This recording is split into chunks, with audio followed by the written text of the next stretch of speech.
Yo, what's going on, everybody? Xanthos Vice here, and we are back with some more Legend of Heroes. Well, not exactly, but we are here for the tier list today, as I had promised. Uh, you're probably wondering why I'm just doing this all of a sudden. Well, it's because I had initially promised that I was going to do it yesterday, but like I had said, because I was with my family celebrating for my birthday, I didn't really have time to do it then. So we're actually gonna go through that today. And yeah, like I said, we are going to go through at least a good portion of the characters. Obviously, we won't be able to do all of them because there's still more we need to discuss. But like I said, we're gonna be doing as much as we can today. What's good, Divine Wayne? Glad you're here for the stream. And yeah, as you can tell, I put like the Legend of Heroes soundtrack in the background because it shouldn't have copyright claim, right? If I'm remembering correctly. If not, then many apologies in advance. I just want to put something in the background, you know, because I'm not good with like understanding this whole thing. Okay, you have to see. Hmm. Oh yeah, I don't know why they put it like that. Like this is just one that I found all of a sudden. I didn't actually make this because I feel like I would have had to import pictures and stuff. So honestly, I have no idea how that works. But anyway, yeah, we're gonna be doing our tier list today. I should be able to add more, right? I feel like there should be like a way to add more columns. Or think? Oh yeah, here we go. Nice. So let me do that real quick before we get to anything else. Let me make it a lighter color. And I'll put that as gearing. And yeah, that should be good. Okay, yeah. So actually, let's get started with this now that I've done that. But yeah, we will start first with, let's see. I want to go ahead and start with the characters that we at least know from Trails in the Sky. Again, we're not going to do all of them because there's going to be some stuff missing, but I feel like that should be the first thing we get out of the way before we continue with anything else. Okay, so if we're going with Sky, first thing we got to do is have Agate here. And again, these aren't like final remarks on it. Again, because there's a lot of Trails in the Sky I don't know of, I'm gonna be open minded about it, and I'll take a picture of the tier list that I make today by the end, so that next time when we come back and do the rest of the characters, at least I'll be able to change it more depending on what I learn more further down the line. Because, of course, there's still more we don't know about a lot of the characters from there, from the Liberl arc. So I want us to be open minded about it. So, for Agate, I will definitely. I want to at least put him at a B rank because we've seen his skill, his proficiency as a power type bracer. And it's not that he's being selfish or anything like that. Plus, from what we see in Trails in the Sky, it's more like he's actually looking out for the younger guys in the guild, you know? Like when he was being hard on Estelle and Joshua, I feel like that kind of makes a point. The whole Bagman, get your honest thoughts. Exactly. But yeah, you guys let me know in the chat too what your opinions are of other characters as well. If you think there's something I'm missing, if you want me to like add something else into like getting a better understanding of that I didn't like mention before. But yeah, I will definitely put Agate in the B for now. Let's see. Professor Russell. Again, don't know too much about him, but he has been very helpful in like regards to the scientific angle of our discussions, you know? Like, sure, he was captured for a certain point in the game, but it was to help like elevate that part and being the only person that Tita really had around her, aside for considering her parents were always around traveling. So I'll put him at C for now. I want to put him at like at least a B, but again, I just don't know too much about him, so I'm just gonna leave it at that. Okay, next up we got Annalise. What do I want to put Annalise? Again, for her, it's like she is another up and coming bracer, similar to Estelle and Joshua. She began training parties with Estelle at the start of second. And is now actually taking an active part in trying to help get Joshua back. So, but the issue is again, I don't really know much about her, so I can't really go that far into it. I'll put them in C. And after I put everyone in like the tiers, I will put I will order them around. Ellie's a fun character. Wish she was around more. Yeah, true. I was expecting her to at least be more around when the guild members were going to take part in like what happened at Reverie and all that stuff. So yeah, let's see. I'll put it there for now. Let's see. Yeah, I'll leave her there for now because I wish she was around more. Honestly, maybe we will see her more in later games as she like becomes a better bracer. But at least for now, I'm going to leave it at that as it is. Okay. Let's see. Next we have, and again, I'm only doing it of the ones I know. I'm not going to be unfair and just like make it okay. That's all we know about them. If I remember, this is Karma, another veteran guild member. Yeah, or no, bracer member. Yeah. Which helped a lot, but she was beaten by those. No, technically it wasn't even that the case either. It was like a test. The only time we really got to see her at least a bit more in action was during the fighting martial arts tournament. But aside from that, we don't really have much on her going on right now, so can't really go that deep into this whole idea, you know. So fortunately, I will have to put her at D at the moment because, like I said, fortunately I just don't know too much about these guys who haven't appeared in Trails from Zero to Azure and then Cold Steel 1 through 4 and Reverie. So, okay, Cash is Bright. He is definitely a very interesting question to put on here because even though he's mentioned a lot, even though I've seen a bit of him, I don't know about him in actual combat. I don't know if he's a playable character in Sky second or third, so I can understand like where he gets his renown from, you know? Like he's all the talk, but it's like it's similar to the idea of Victor SRC. You get what I mean? So I don't, because I mean, like I said, we've seen him, but it's like kind of smallish cutscenes, but doesn't really play too much the amount. We've seen that he's told us a master strategist, but I just haven't really seen much. It's just from the history for it, but at least there's more context to it, right? And he's more open-minded than a regular general or bracer would. He's taking all things to account, like when he brought in Joshua, letting Estelle and the rest handle the case here. Him thinking which side to prioritize more.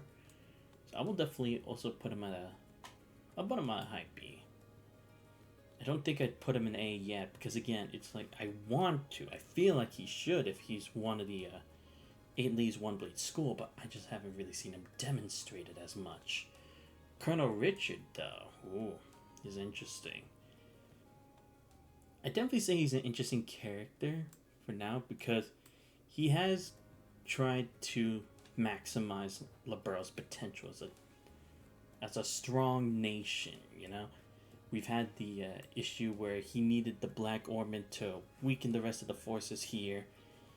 Try to awaken the... I don't know if he was directly awakening the Subterranean of space.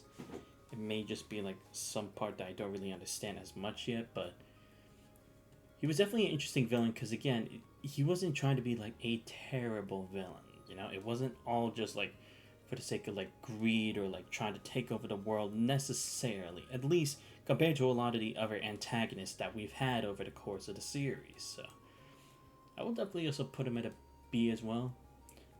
I've heard that we get more of him later down the line in Sky, so that's why I'm trying to be a bit more open-minded, at least for his sake. So I'll put him as high B as well. And again, this won't be like all the characters that are mentioned on the side, at least the ones that I feel are like more significant to the plot or actually make an impact in the story and not just like for context's sake. Because like for the Doctor, he's not really someone I can really mention because again, he's more like just for the side context. This guy, I don't remember his name, but I remember that he helped us escape from the military base because he was the only one of the few that wasn't actually manipulated this entire time, trying to help us out. And it's good to have that one person who can't easily be controlled by power or someone's position. If we get more of a backstory, that'd be great, but currently there's not just much to go on for this whole thing, so I will leave it at a low B. I know I'm putting a lot of these guys at B's, but you have to understand, it's like I'm trying to take everything and as much as I can, and again, like I said, this is just the initial stuff, at least for the Sky characters. Of course, there will be changes later on, but that's when it comes down to it, you know? And I will save the Ouroboros members for the end as well, because like they've basically been a part of the entirety of the series, and I would like to do it chronologically, you know, not leaving anything up to chance. Let's see. Next up we have... Okay, I'm trying to just focus on like who's more relevant and actually like made an impact on the story. Okay, so let's see. Next we have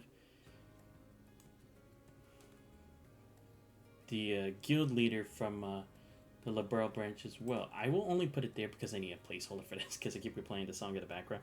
But yeah, if I had to say, I would say he's a C because sure, he's not like directly involved with the plot as much, but as the person who attends to the guild branch over in the capital in Liberal, he's not so like high strung where he's like, oh okay, I'm the one who has to take things into order, but he will at least offer like suggestions with his experience, everything he's not.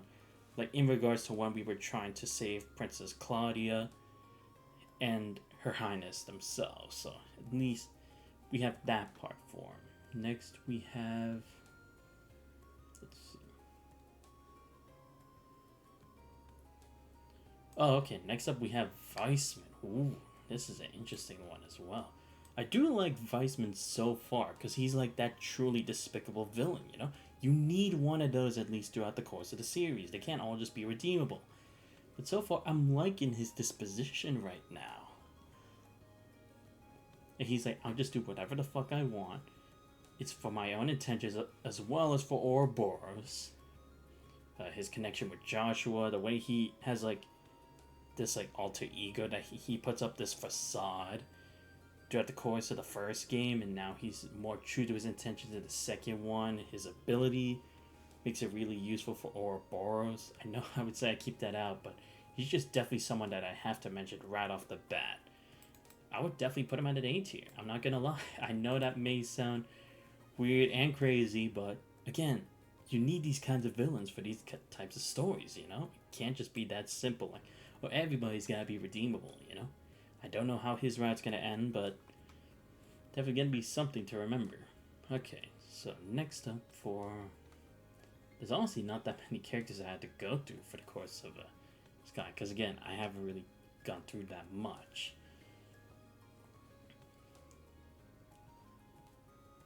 Let's see. Damn, there are so many characters down this list. Oh, right, Colonel Richard's assistant, yes. I mean, I get her character, like, she's supposed to be Richard's right hand, right? She's supposed to believe that everything he does is, like, the right answer, but I wish we had more to tell us about her. Why was like that? Why she couldn't have been, like, the voice of reason, potentially. I don't know. Again, it may have been cheesy. You may just need that because you need to make characters unique. But at the same time, I just didn't really feel much from... What was her name? Analea or something? I honestly can't remember. But yeah, that's why I had to put her at the D rank for that. I just don't really have as much context for her currently. Alright, and I know I skipped it, but... Alright, Estelle, she's obviously got to be... Like, I'll put A rank for now. I know I could just put her at S rank, but I need to go through more of the story for her, you know? I can't just automatically think, okay, she's that one character that she's just lovable, you know? But I need to, like, make sure I make a fair assessment of it. I don't want to leave things open-ended. I don't want to get ahead of myself. But at least, from what I understand in her role in Zero and Azure, and then Cold Steel, she's definitely one of those characters, you know? She was trying to do everything she can for Ren, but she knows she can't directly force her, like just dragging her back whether she likes it or not. She needs to get Ren to accept her past and move on from it. Her relationship with Joshua, what we saw for the first chapter, like she's growing up, she's starting to become more of an adult and understand what it means to be a bracer, what it means to be an adult, to make decisions that will not only impact you, but the environment around you and the people around you. She's always got such a vital role. And again, it's like she also understood the idea that in the Dred's Cold Steel arc, it can't just be her solving the problem. It can't be the experienced people. Because it was an Erebonian problem, the people of Erebonia need to solve the problem. Not that she denied the problem entirely or just left it all to them, but the idea that you need to understand what you should be doing and when you should be doing it is very vital in this kind of series. Okay, next up we have our boy Joshua Bright, the Black Fang, Ouroboros member number 14, if I'm remembering correctly. This is also a good one as well. Also gonna put at an A. Because again, he's an Ouroboros member turned good. One of the first ones, actually. Interesting how he was like a puppet of Weissman. I wish I knew more about it. But again, that's gonna be explained later on when I get back to Tres and Sky Second eventually. Be his relationship with Estelle, and again, I understand his idea of trying to go this alone, right? Because it can never be that simple. Because who knows how much of his past is going to come back to haunt him, with his identity being revealed, with Weissman now taking charge. Who knows what happened, but that's exactly the reason for it. And it makes sense, because unlike a lot of other characters who like rely on someone else to solve it, he wants to try to do it on his own. He believes it's his responsibility and that he's the best person suited to solve the problem. I respect that. Okay, next up we have our church boy. Yeah. Kevin, right? Or was it Mark? Please remind me in the chat what was his name. I'm sorry, I keep forgetting it, okay? I mean, I get what he's trying to do. He tried to indirectly get Noelle or Estelle. My bad. I keep confusing Noelle with Estelle. Yeah, trying to get her to accept the reality of the situation. He helped us out with the Merkaba. Getting Arteria to help out with Crossbell in regards to the independence that they had claimed for. So I'm going to put a B because again, there's not much I can really put on him except for like this side stuff. In regards to his position in the Gralls Ritter. Well, what was it, the Eisenman? No, it's the Gralls Ritter. Yeah, I'll put him at a B for now. Next up we have Claudia. Yeah, Claudia is definitely going to be an A for me. It's a low A for now, but I really do love Weissman, man. Kind of villain CS Amo was like, I know. Ring UEF, long time no see. Yo, what's up, Ring UEF? Doing the tier list here with Divine Wing. Just going through like as much of the characters as we can. Yeah, I put Claudia at an A because she's trying to get involved, right? She's not those princesses who's just like standing to the side, wishing you good luck. Finally, the closest thing we get is Siege. True. Exactly. That's all we get in Cold Steel. But yeah, we'll get to that when we get to it. But yeah, the reason I put Claudia as an A, like I said, she's not just someone who's just waiting in the wings. She's someone of action. She tries to take the initiative, because this isn't just involving herself. Mind if I say who's the worst of New Class 7 or too early? I would say wait until later Ring UAF, but I will at least hear it out when we get to Class 7. Because like I said, I'm going in order of Sky, then the Crossbell arc, and then Trails of Cold Steel. But yeah, just make sure you remember to have that ready for when we get to that point. But yeah, like I said, try to take the initiative. She's braided enough to tell Estelle that she actually does like Joshua, even though she knows it's possibly not going to be the case for her to even deepen a connection with him. But even so, she still wants to like leave the possibility up to chance, right? She's, like I said, it's all about her taking the initiative, wanting to do the best she can and not regret her decisions later on in life just because she was indecisive. Okay, next. Going to put Kilika up next because she has also gotten involved in regards to trails from Zero and trails to Azure. Her Reverie. Other than that, I have been rewatching Fire Emblem Three Houses cutscenes. Oh, okay, cool. How's that been going for you? I only watched like through one route in the story. It was the damn it, what was his name? Dimitri's route. But I haven't seen like the other two routes, so I don't really know about it. Kilika, I'm also going to put at a C. We get she's part of the intelligence division for Calvard, yet she was formerly a member of the Bracer Guild over in Liberl. And was it Grenza? Dimitri is basically Rena. The writers took Rene's mental health seriously. Yeah, I definitely agree with that, Renuia, without a doubt. Yeah, I just wish we got more of Kilika in action. Who knows? Maybe we'll get her in Kuronokiseki. Probably doubt it, but hey, you never know. Yeah, she seems like just that exposition on the side, you know? Trying to get us to move along in certain instances, you know? So it's like, I wish we had gotten her, like, more involved with it. Although she has, like, kind of helped us in regards to, like, her and Lecter helping us deduce who the true mastermind in regards to the issue with Crossbell was. And again, like I said, I will keep myself open-minded for when we get through more of Trails in the Sky. When you have Dimitri, he's also the most moderate and careful of all the lords. At least when it comes to the needs of others, not himself.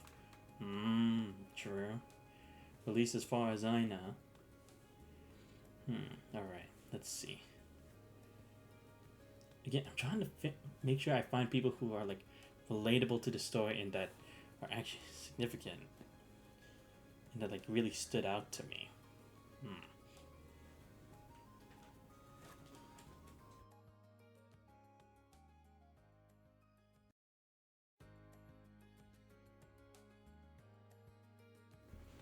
Okay, next we have Olivier's right hand. Yeah. Gonna put him at a high B. Because he got to issues about radically conservative and leftist politics, so he could see through the issues Claude and Edelgard's plans. True. Divine, skip the NPCs, man. You don't want to do. There's so many no names. No, yeah, like I said, I'm not doing all the NPCs. There's no way I'm gonna be able to do that. But it's just, I'm at least doing the ones who, like, at least took a somewhat active part. And then, like, the major characters, obviously. Because, like I said, I wouldn't be able to do all of them. How about Olivier and Zin? Yeah, I will do Olivier. Zin... Yeah, I'll probably do Zin as well, yeah. Yeah. I put Vander here in high B because it's like, he's always caring about Olivier more than himself. He's not a stuck-up noble who's like, oh, just the House Vander's the most important thing and nothing else. He's not letting everything get to his head. And his banter with him and Olivier is just pretty funny, honestly. Okay, I say the worst Fire Emblem Lord? Sure, go ahead, Renew EF. Like I said, I'm all open to that. Alright, next up.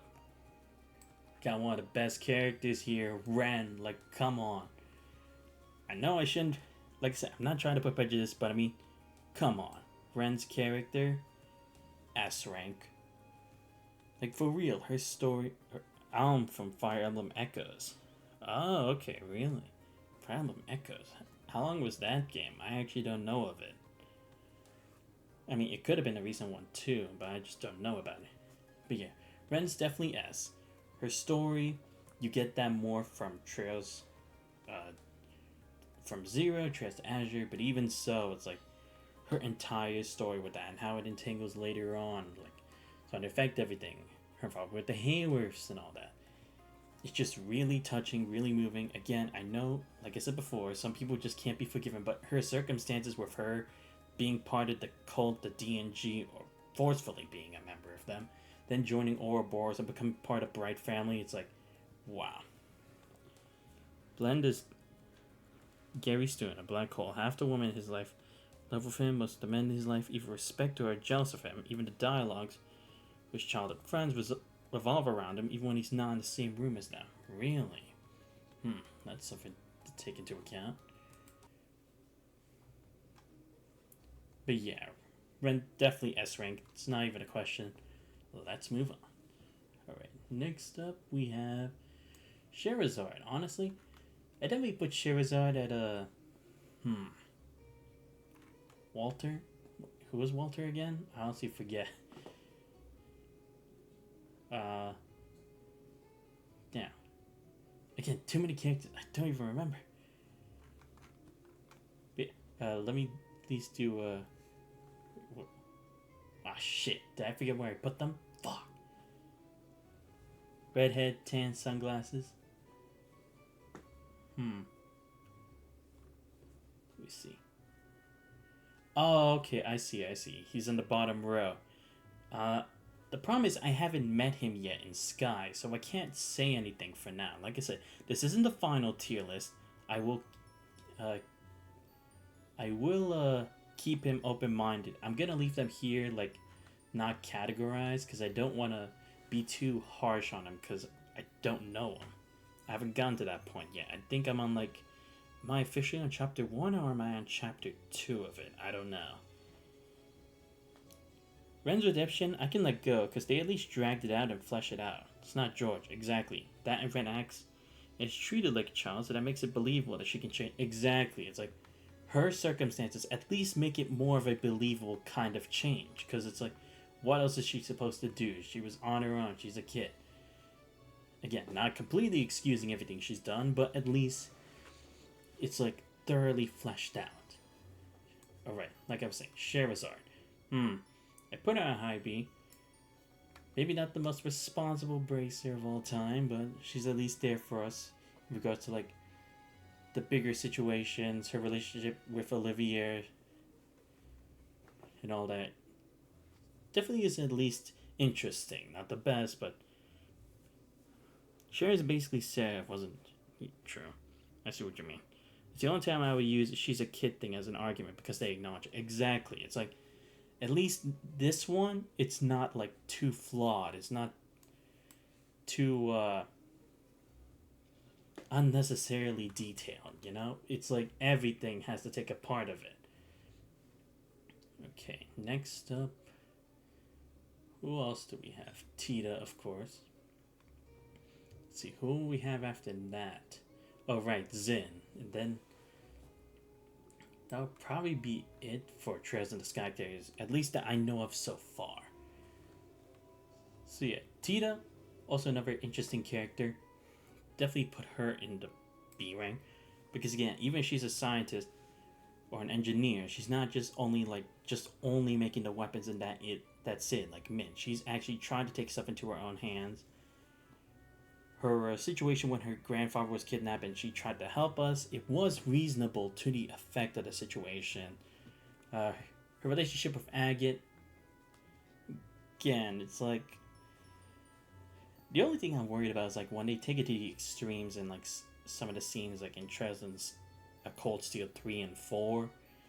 Like, I at least understand, like, the brother-sister kind of, like, effect, but I don't like how they try to make it, like, a ship, you know? At least to me, personally. But yeah, if only they didn't do all the shipper stuff with her and Aggie. Yeah, like I said, it's like, I just don't really believe that. He's way too over. Exactly. It's like, look, at least the brother-sister relationship, that's fine. If they had ended with that, she definitely could have potentially been higher. That's just the one thing that kind of drags me down, you know? It's like, one thing if she just respects him and that kind of stuff, but the endearment, I think, is going a little bit overboard with it. But that's my personal opinion on it. But at least right now, she's definitely ahead of Kevin, right? Father Kevin, am I right? Please let me be right. And then I love how it's like she's trying to become part of the next generation with Arabonia as well, by being part of Cold Steel 3 as well, you know? It definitely is a nice change of pace. It's not just like automatically only crossbow like Juna. It's like they're trying to cover all their bases, and she's that, like, big connection between Trails in the Sky and Trails of Cold Steel. Not the main one, but even so. I also think none of Rean's students should have been romanceable. Yeah, I agree. Because I mean, sure, they're not necessarily as far in years like Agate and Tita, but even so, it's like I find it a bit uh, strenuous at times when we get down to it. Like at least Muse, it's like at least just like even if it's just her flirting, that's just like her character, so we can leave that be. Especially since it kind of connects to like her having like a skill with charm and stuff. It's like at least okay, just that behavior is believable. I don't believe them having a relationship would actually be.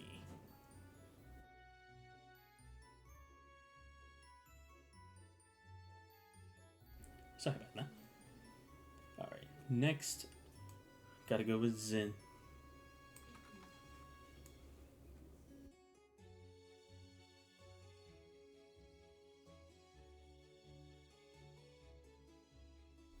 The other characters roll with guts. Remember Fee? Tita when she was in a bit much. No, Grinia says she wanted to. She's the worst in that regard. Okay. Zin, definitely interesting. I feel like his relationship with Cassius as a guild member, very interesting. Him always trying to be like supportive of us, but not like taking the full reins of it. Definitely also put him at a B. For me, I would say he deserves more than Cassius on the rank, because again, I just don't really get to see Cassius as much to like show me he's worthy of the title and stuff. I mean, sure, there will probably potentially be some people who act like, oh no, but remember that duel he had with Reen? No, that was Reen's challenge psychologically. That was not in the physical aspect. That's something completely different. Zin, we at least had him on our side. We actually got to use his abilities. We got to actually fight as him. He is a true tank. I respect that. Alright, I think that's enough of the, at least the characters that I feel like I understand best in the Trails in the Sky. Let me know what you guys think throughout the course of the tier list, if you think I should raise someone up or down, or if the order could be better. But yeah, next up we will go to the Crossbell arc. Abyss. Honestly, I had to put Abyss at a D. Lloyd first. Well, I'm just going through it here because then I'd have to be scrolling back and forth for everything. It's just a bit of a hassle for me. Or I guess I could just move everybody up. Let me actually do it right now while I explain my reasoning for Abyss. Okay, so my reasoning for Abyss being at a D rank is just that he's not really, like, he's not taking as much of an active role as you would expect him to be in regards to the situation with Wazi and over in Crossbow. I mean, of course, because he's a member of the Grolls Ritter, there's only so much he can do and it can't take effect. But it's like even later, they should at least be able to like voice his own actions to help us out directly. But even so, we just did not really get it. I'm kind of disappointed by that effect, honestly. I think they would take more consideration into his character for it. And it kind of leaves a bad taste in your mouth when it's like thinking, okay, he was here, he was in both games, but what did he do at the end of the day? You just didn't really get an explanation for it.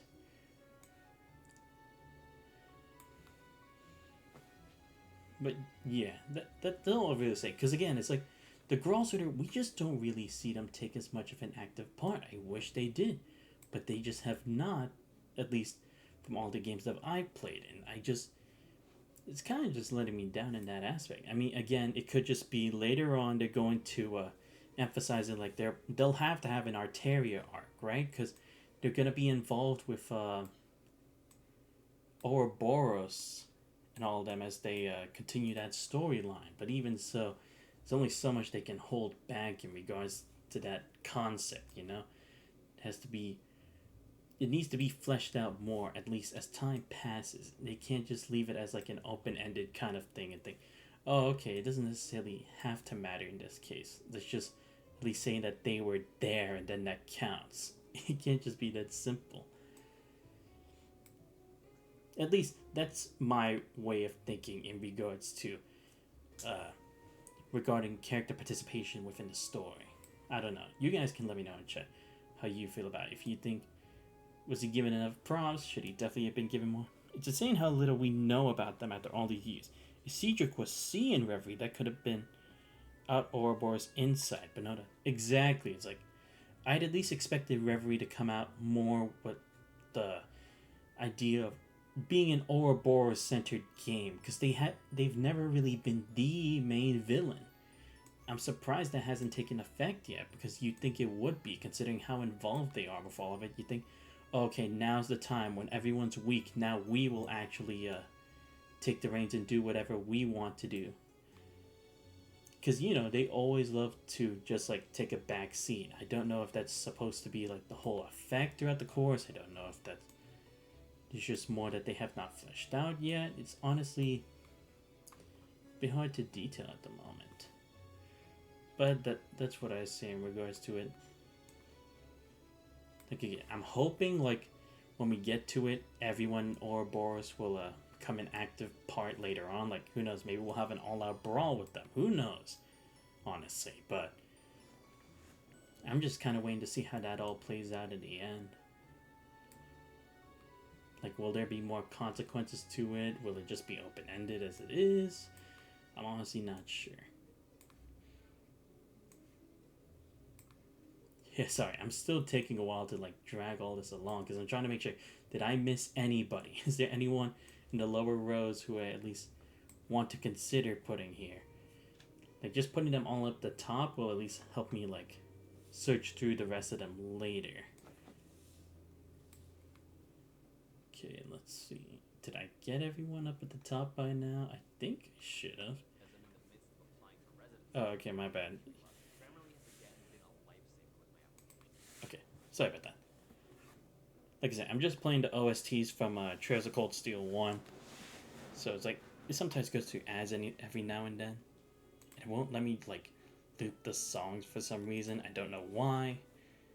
I usually could do that from my phone, so I don't know why it's not letting me do that here. Maybe it's because I'm playing it from the playlist. I don't know. Alright, so yeah, let's start once again with the best boy, Lloyd. Definitely gotta put him at S tier. That's not even a question. Lloyd has been there with us and has been a very interesting character from beginning to end of his entire story. So it's cool. It does his job. Well, I put him behind a sub, but maybe Highbury. True. I mean, the reason I did put him at S is because I at least understand his complete character. Because look, let's put this out of the way. At least compared to Reen, I don't think he's all that interesting when it's his brother who's special, not him. Yeah, but then you have to remember, guy's almost never part of the story. He's already dead for the majority of it anyway, except for flashbacks. I'm not saying that doesn't mean that's all there is to it, but it's if they had at least put an interlude at the end of the game where we could have seen how Guy ended up to that point, maybe then I could distinguish who's better. But in regards to it, I want to give Lord more props because look, in regards to Lord, he is more of a special case. He's always just seen other people as idols or better than him. But then down the line, he does have to work his way up to being a detective. He always questions his abilities, but not too much that he's just oh, I'm just a complete failure. He's always trying to seek the truth. Because like a detective says, the truth can hurt.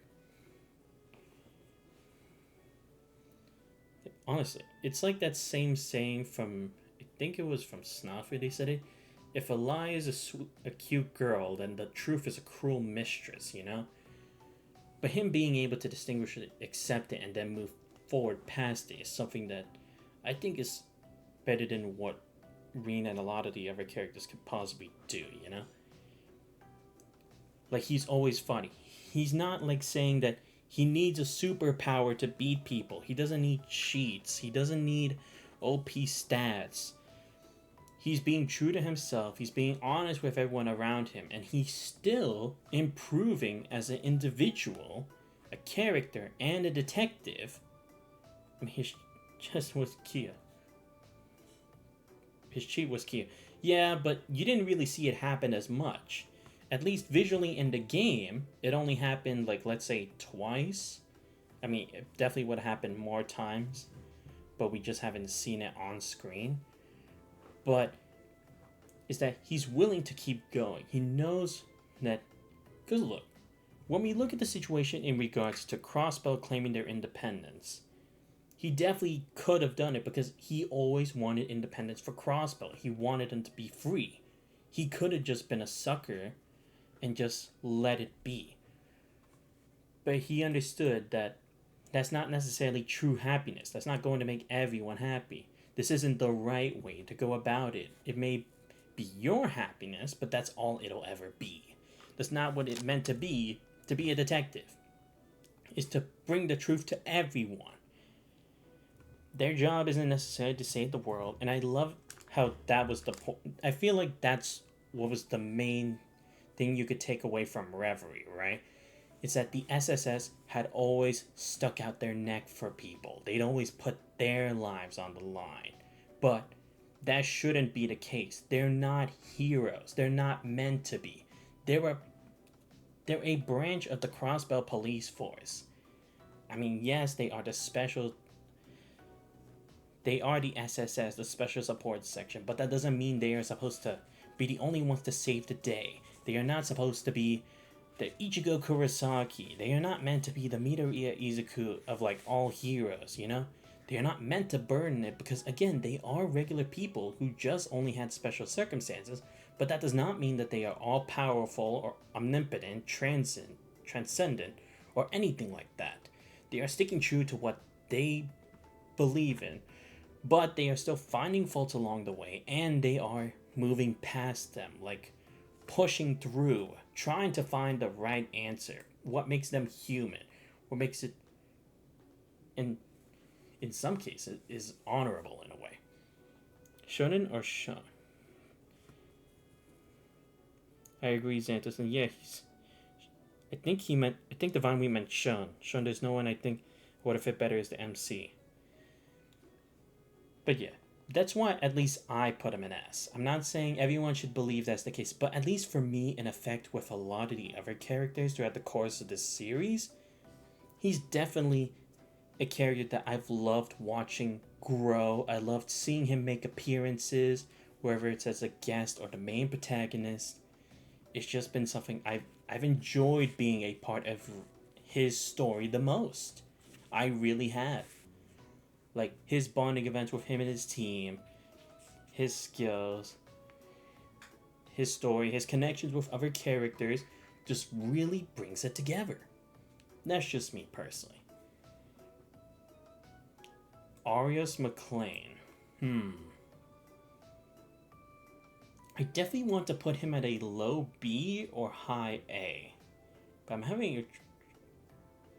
having trouble deciding which one. Clodderoff himself. Oh, God. Yeah, because, don't get me wrong, I do like Arias as a character as well.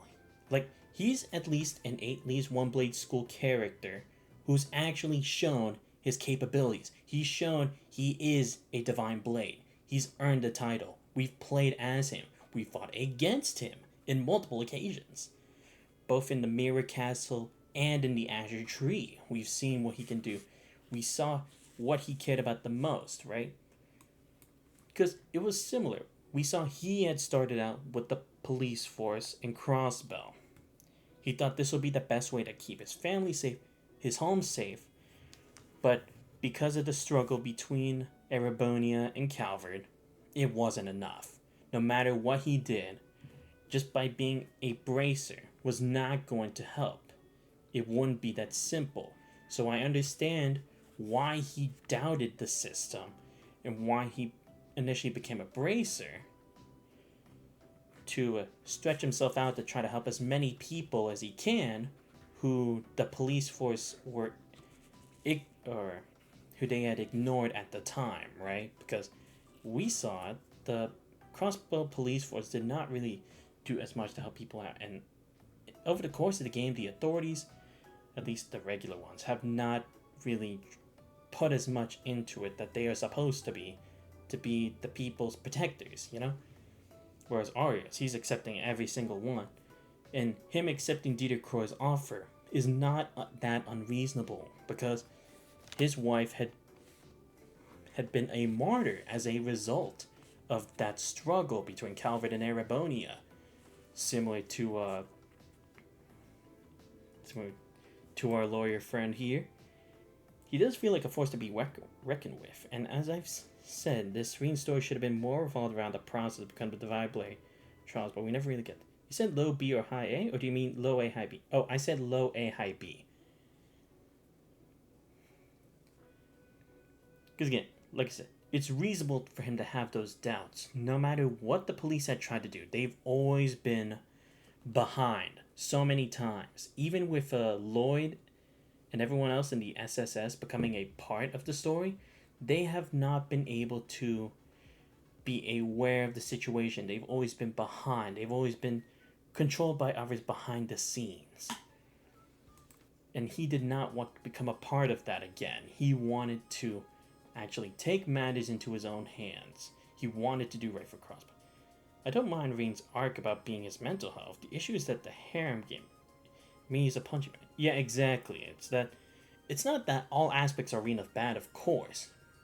But I think Arias fulfilled his role as like a side character, but he's not too wishy-washy about his stance on the situation. He always wanted to do what's best for Crossbow. He wanted to protect Shizuku. He wanted to protect his family.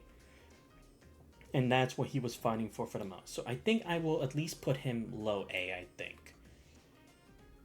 Arias was a major antagonist. Exactly. There we go. That's a better way to put it than what I did. One thing I liked about the 8 least users was their personalities don't revolve around katanas. Exactly. Like, he wasn't just more about I'm the way of the sword. It was about his stance on everything. Okay. Next up, Dieter Croy. Okay. I mean, don't get me wrong. I like Dieter Croy, at least in regards to Trails to Azure. He was always about trying to make Crossbow the best it could be. Not only as the head of the IBC, but also in regards to being an ancient or a traditional family of Crossbow. The Croy family, supposed to be of alchemists. I like that idea because it just goes to show how much Crossbow means to him. It's not just, oh, he likes Crossbow just because it's his home, but because it's everything to him. It's the embodiment of being a Croy family member. Reverie screwed over the antagonist of Crossbow. Yeah. That's why I have to put him at a B. I would want to put him at an A as an antagonist, but Reverie? Nah, honestly, I kind of wanted him to be an antagonist still, honestly. I feel like... Because look, I'll go into that later, but I feel like they should have kept him as a villain. See, you forget to move up Cecil. The Crossbow. Oh, you're right, my bad. Let me actually move her there real quick. Yeah, okay. But yes. Dieter Croy, they did not do you justice in Reverie, man. I'm sorry. I really wish they had. Because again, I liked him being one of the major villains. He may not have been the main one, but he was... Oh, and Xiaoli. Yeah, you guys are getting it all from me. Goddamn. I'm really starting to lose my touch already. But yeah. I'll put Dieter... I'll at least put Dieter Croy mid-B. Because again, he was a really great character. At least as a villain. Because like I said, his whole thing for Crossbow, he was willing to do whatever it took. Literally whatever. Working with the SSS and supporting them. Creating a backup plan to work with Arios. Working together with Ouroboros. Hiring the Red Constellation. It just goes to show how willing he was to make Crossbow the strongest. Because it does kind of reflect the situation with them. I just want to say this. Yo Kim, pronounced Joachim, is a knockoff Weissman. Okay. I'll take that into account. Yeah. I will keep Dieter Croy at mid-B. Like I said, he's a great antagonist. I just wish Reverie didn't do him that dirty. Yes. The secretary. Honestly, I don't even remember his name, but... I will definitely put him at a C as well. like, I get it, he was supposed to be one of the trusted people who ended up becoming bad, but I just wish we had more of his reasons as to why he ended up joining Joachim, or Joachim, because he was all about power and like seeing the truth for the light. But I wish we had gotten more of an explanation or seen through his eyes what exactly he had gone through that would have led him to this. Like, I get the struggle between the Imperialist faction and the other faction was strenuous and it was a waste of time, but even so, I don't really see the reason why he had to go about with the D&G's path. I did like that they made him the villain for the prologue because it was tying up loose ends, It's never that simple to get rid of a problem in the past. Would it be okay to focus on the SSS first? No, you're definitely right, my bad. Alright, let's do that first. So let me move them all to the front first. It's probably a good idea I actually do that, to be honest, because they are the ones we need to have the major focus on. Oh, actually, now that I think about it, I forgot to move Ellie too. God damn. Jeez, I'm as blind as fuck, boy. Okay, let me put Wazzy here too. Oh god, not this shit. Alright, give me a second. Okay. Tell me if the music's okay as well. If it's too loud or if it's too quiet. Because again, I want to make this at least an enjoyable story. Not like too much like just heavy on just you hear me talk the whole time. Okay. So yeah. Alright. We'll start with the OG members of the SSS. I feel like that's a good way to go about it. So Tio. Definitely another great character. Well, first I'll talk about her character, and then hopefully that'll help me open up as to where I would rank her. She's definitely at least an A character to me. As to whether I would put her as an S, that is the question. Yeah, because her being a former test subject for the D&G definitely helped to show why she has these abilities, being able to use the Aeon system, her special hearing, and the fact that she was the youngest member of our team, yet still had to grow up with the rest of us as the situation demanded of it. It was definitely one of the better younger people fighting on the side, or fighting alongside the adult situation. Like, it's way better than what they had done for Fee or any of that. Because she was very skilled. She was very capable. Good at hacking, using computers, orbital technology. Very awesome. Shows the issues that could be raised in Borsenko. Yeah. But yeah, it's like, and also her connection with Guy Senpai himself. Definitely a nice twist to it as well, because it had been her entire reason for even coming to Crossbell to join the SSS in the hopes of reuniting with him.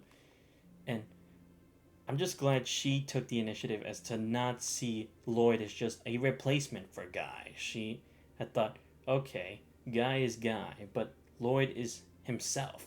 He can't just be a replacement for her, but she will always keep Guy as a important person in her life, but she will focus more on the present. I like how it wasn't so easily like she had to end up exposing herself, like in regards to the situation, everything. I would definitely at least put her at the top of A. Again, the only reason I have her on top of Estelle and Joshua, again, I just don't know much about them because I haven't played through Sky 2nd and 3rd. So I think this is reasonable because I know so much about Tio. Alright, Randy. Our boy Randy. Yeah. I mean, come on. He's definitely at least an A as well. Gotta say, definitely another interesting character as well. Raised from the Jaeger Corps. And no, for all the other people out there, do not compare him to Sarah, Defee, and the other shit, okay? Roy Mustang with a Tate. Oh, yeah, definitely. Yeah, Randy, definitely a great character. He is definitely one of the best older brother type of characters you can have for a series. Because it's not just him trying to play the cool guy, trying to be a hit with the ladies and that stuff. When it came to being a man of action, he would take action. but he wouldn't do it so recklessly that it would involve other people, you know? Like, when it came to the Red Constellation getting involved with Crossbell, he wanted to take the initiative himself. This is his problem. His past came back to haunt him in the present. And he knew how dangerous it was. Sure, he could have automatically been like, Lord, I need your help. But we know Randy. He doesn't want innocent people to get involved. I wish they had gone into more depth as to how that came about. Because I feel like that also would have been like the nail in the coffin as to be the best character, potentially, in all of the Legend of Heroes. But even so, he still carried his tendencies of being a Jaeger, and it makes sense. It's drilled into him because he was raised in that environment. It's everything to him. It's not like Sarah where it was only part of it. It's not like Fee where it's only part of it. It's been his entire life. From beginning to the midpoint to before he joined the Crossbell Defense or Guardian Force. It is something that it is really hard to detach from. And even with being with the SSS, definitely is not something easy that he could get rid of. Don't forget Sephiroth and Covenant. Exactly. Randy, unlike Sarah, his Jaeger Corps is actually competent. Exactly. And I like how he wanted to settle the score with Shirley, with his uncle. Really cool. And then his role as a instructor for the branch campus.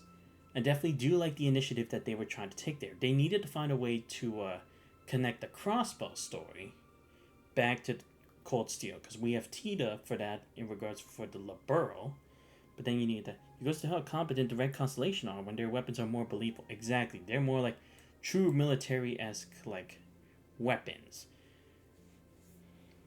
And I like how Randy was the instructor, at least for the combat tactics group, because he would be the guy with the best experience. He's been through, he's lived through these kinds of things. And also his involvement with trying to care for the students as well, because now, once again, other people's lives are in his hands. So he can't afford to make mistakes. Not like he did in the past. So yeah, definitely upper Randy S rank. Because again, he's just that one-of-a-kind perfect character that really struck it home. He stayed true to his character. He went through changes, but it wasn't necessarily that he was like a broken character since the beginning. Ellie McDowell. Okay. Yeah. I will say, Ellie definitely got the shortest stick out of all the main SSS members. But don't get me wrong, it's not that I dislike her or anything. I still say Tia Schwarzer could have been killed off people. People told me, oh, it's because they use him later. What has Teo done since 2? I got all I need. Yeah, I definitely agree with you on that. It's that you can't just make people survive and be like, oh, it's just because we need them to come back, when it's like, okay, but for what then? That's usually where that all kind of ends. But yeah, Ellie McDowell. I mean, I do like her little like relationship with Lloyd. Trying to be at least a bit more dependent, because she doesn't understand like how to truly like trust in someone's own abilities, right? Like, I definitely understand her situation, like, because they got involved with politics in the first place, ended up ruining their family. Because politics is not something that's completely easy. It's something that you had to dedicate your life to, and it's not necessarily that simple to just like take that out and not let it affect the others around you. Definitely something that is definitely at least a part of the focus in regards to the power struggle in Crossbell in the first game. So that's why I'm not saying she's a bad character.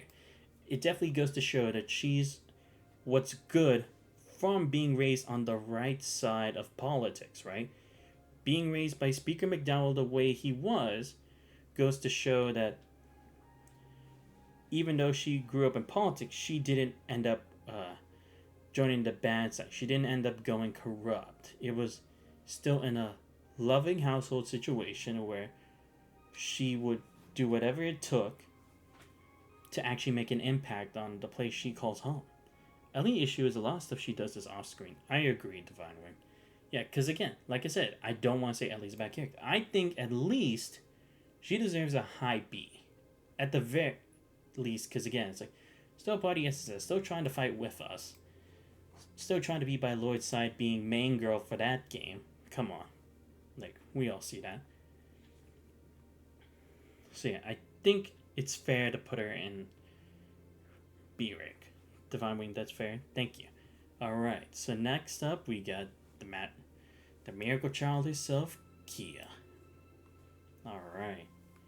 This is definitely an interesting scenario because initially she was supposed to be used for the DNG trying to attain a next level, right? Being the next Messiah, the next Jesus Christ, you know?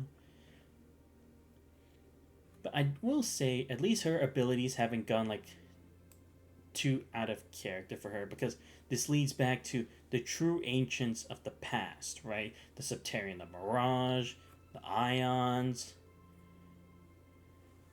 the Guardians role in the whole situation.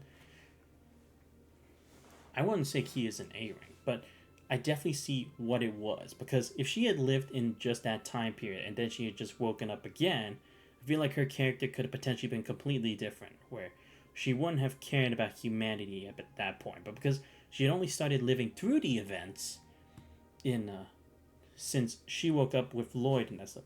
That line she says in 4 is awful, bro. God, that was clunky. You want me to matricize space time? Yeah, like come on, it shouldn't be that simple.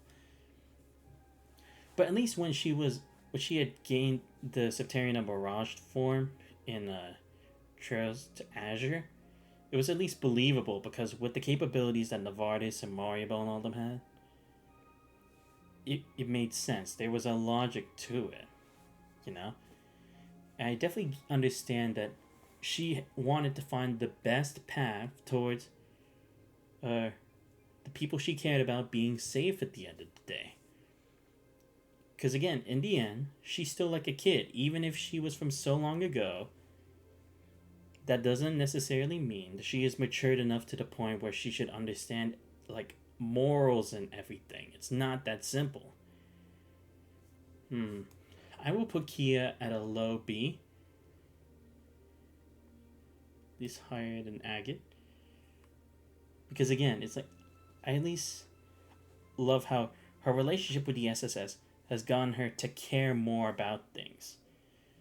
And then that took a turn into affecting everything because she had learned, because I feel like when it came to the events of when she had first met the SSS from wherever she was, she felt like they're the best, they can protect me. But then as she traveled back through time over and over, or restarted it, she had seen the reality, oh, nothing is forever. People can still die, even the SSS. So she needed to take matters into her own hand. And that's what I like. It's the fact that she has the power and she believes, okay, I actually do have to take matters into my own hands because this is not enough anymore. It's not going to work. I can't just keep doing this forever. I need a solid answer, which is why she basically joined hands with the devil, being Maria Bell. Because she knew it was going to make a whole lot of other people unhappy. But as long as the people she cared about the most be alive and well, she was willing to make a deal with the devil. Alright, next up, we got Noelle. Yeah. Alright. Well, what was her last name again? Oh, whatever. But yeah, Noelle, I will say, I do also really like Noelle as a character as well. I like how at first she started off as just a supporting character on the side, helping us a bit with a couple of missions, considering we all work as like security for Crossbell. And then she helped us major when we were trying to go ahead and get to the final fight with Joachim. And then she like slammed into another car for us. That was cool. And then she started taking a major role change in Azure because, again, she's been through everything. She's been through the issues Crossbell's had in the past, being the center of attention in regards to Erebonia and Calvert. She's been there when the Samurai Trade Conference had basically got to shit. She was there for the DNG causing a ruckus and basically turning almost everyone else into zombies. And I love how she was also trying to do her very best to make Crossbell a safe place, even if it meant working with Dieter Croy, because it makes sense. Her beliefs in making a safer Crossbell, being a member of the Guardian Force or Defense Force or whatever it was at first before Dieter Croy had changed the name, definitely sticks true to her values. Her values of being a proud Crossbellan. You could say it's a more present, down-to-earth kind of feeling that Dieter Croy had. She's that Claire, except not cringe. Exactly. She's a more down-to-earth police officer, or like military individual, but she's not going to be too biased. She's not going to be too unreasonable. She was like, I want to do everything for Crossbell. It's everything to me. But it's not like she was going to directly destroy everything. It's not like she was going to automatically kill everybody, you know? It's a more reasonable outlook from it. So I'm definitely going to put her above Dieter Croy. Definitely above Zin. Above Tita, I don't know. Again, it's like, I'm just trying to keep it in mind for now. Maybe later I'll put her lower. Like, don't know. But definitely she's a high B. I feel like that's a reasonable value. What do you guys think? Let me know in the chat. Okay, next up, we got Wazi Hemisphere. One of the Gralls Ritter who actually played a major role in a game. Would you believe it? I wouldn't, and I can't, except that he actually did. Yeah, I'd put her around there. Thank you. But yeah, Wazi Hemisphere. Definitely another interesting character as well. A member of the Gralls Ritter who was hiding just by being a member of a gang. I liked the way he was trying to scope things out, but it was not necessarily as simple as like him just becoming a member of the SSS. Kevin played major role in later games, and Third Sky games about him. Yeah, that's why, like I said before, guys, for Trials in the Sky characters, these are not official. They're not set in stone. Once I play the other two games, I will change the tier list and change their grades accordingly. But when I get to them. So these grades are not permanent. This is just on what I know so far and how much progress I've made with them over the course of the series. It does not mean that that's all it is. Because again, like I said, Estelle and Joshua could potentially be S ranks. Weissman could even be an S rank. Claudia could potentially go down. Who knows? Like I said, this is just what I have for now in regards to what I've seen from them, how I've played as them, and their role throughout the course of the series. But yeah, aside from Kevin, with his own true story in regards to Sky, Wazi actually did do something.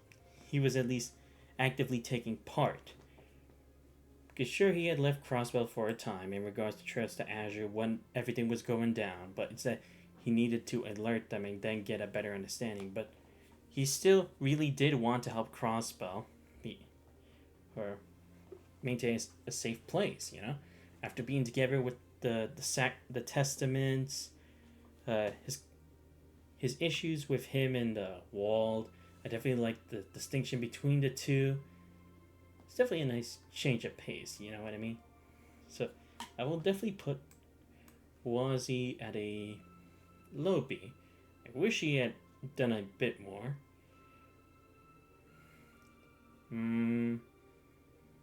I'll definitely put him above Cassius. Wait, let me change Kevin and Cassius.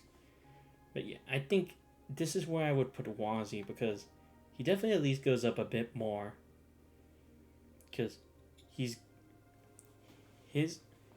differences with him and Wald believing in complete strength to win, and Wazi as being the intellect, they were definitely great rivals for one another. Or I put rivals in quotes because Wazi was stronger at first, and then Wald was just a punk on the streets. But even so, I will say he was also pretty funny at times, trying to insinuate more of the romance between Lloyd and other characters and all that. So yeah. I know I'm impatient, but I can't wait to rip the Cold Steel apart and praise the actual good characters. Don't worry, don't worry. We'll get there, Ring UEF, don't worry. Alright, next up, Chief Sergey. The problem is, I feel like he's more like just the advice guy on the side. I mean, don't get me wrong, I don't hate Chief Sergey. I love him. He's definitely a great chief. He's been there through both Guy's story and through Lloyd's. But I like that he didn't always try to be the one to take initiative, you know? It's because he knew that he couldn't make things work out back then when it came to Guy and Arios and Dudley. He couldn't do anything at the end of the day. He had let so many people down that he really wanted to. He does his job. Exactly. It's like he's the chief, but it's not like he's the captain of the team. He doesn't monopolize their skills. He doesn't just only give them shit missions and then it's like, okay, then now you can do whatever the hell you want. He's there to be like the father figure, to like at least get them on the right track, but not necessarily just do the entire job for them. Like when it came to helping us stop Dieter Croy's resistance, when it came to helping us get more information on the DNG, I'll definitely put him a little bit. Definitely more than him at the very least. Because Chief Sergey was more active throughout the course of at least 2 games. Fran, definitely a nice character. Again, didn't really actively participate as much. She was just one of the close or family, or she was the sister of Noel. But I mean, she's right. He's kind of like that Sojiro kind of role in P5. You guys might have not played that. Oh, no. I remember Sojiro. Yeah, I definitely get that vibe from Chief Sergey, actually, now that I think about it. You're right about that. I haven't played it, but like I said, I watched playthroughs of Persona 5, so I at least get what you mean by that kind of stuff. Wait, what? My bad. I pressed the wrong thing. Fran, I'm gonna put her in C. I mean, she's a good support character. Like, in regards to, like, dialogue. Like her little sister relationship with Noel. How Lloyd, or she would try to set up Lloyd with Noel and that kind of stuff. Not a huge Persona fan, especially not 5. Oh yeah, dude, don't get me started. I feel like 5 is like, don't talk to me about that kind of stuff, dude. Like, for me, at the most, I will be a Persona 3 guy, but like, that's it. I wouldn't go any further than that. Okay, Guy Bannings. Definitely an interesting character that I'd have to discuss. 5 is very self-righteous. That's fair when you says Divine Wing. Sure.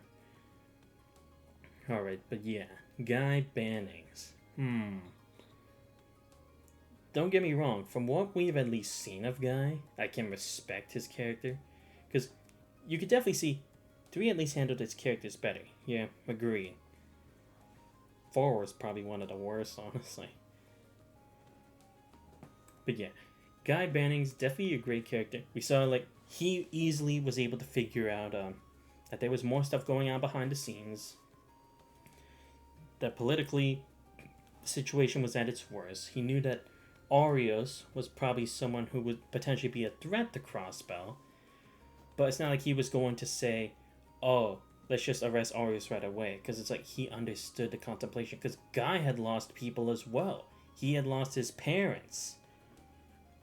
Just like Arios lost his wife in the struggle between Calvert and Erebonia. But he wouldn't let that cloud his judgment in regards to how to solve the problem. Him dying to Grimward, it's definitely a big twist.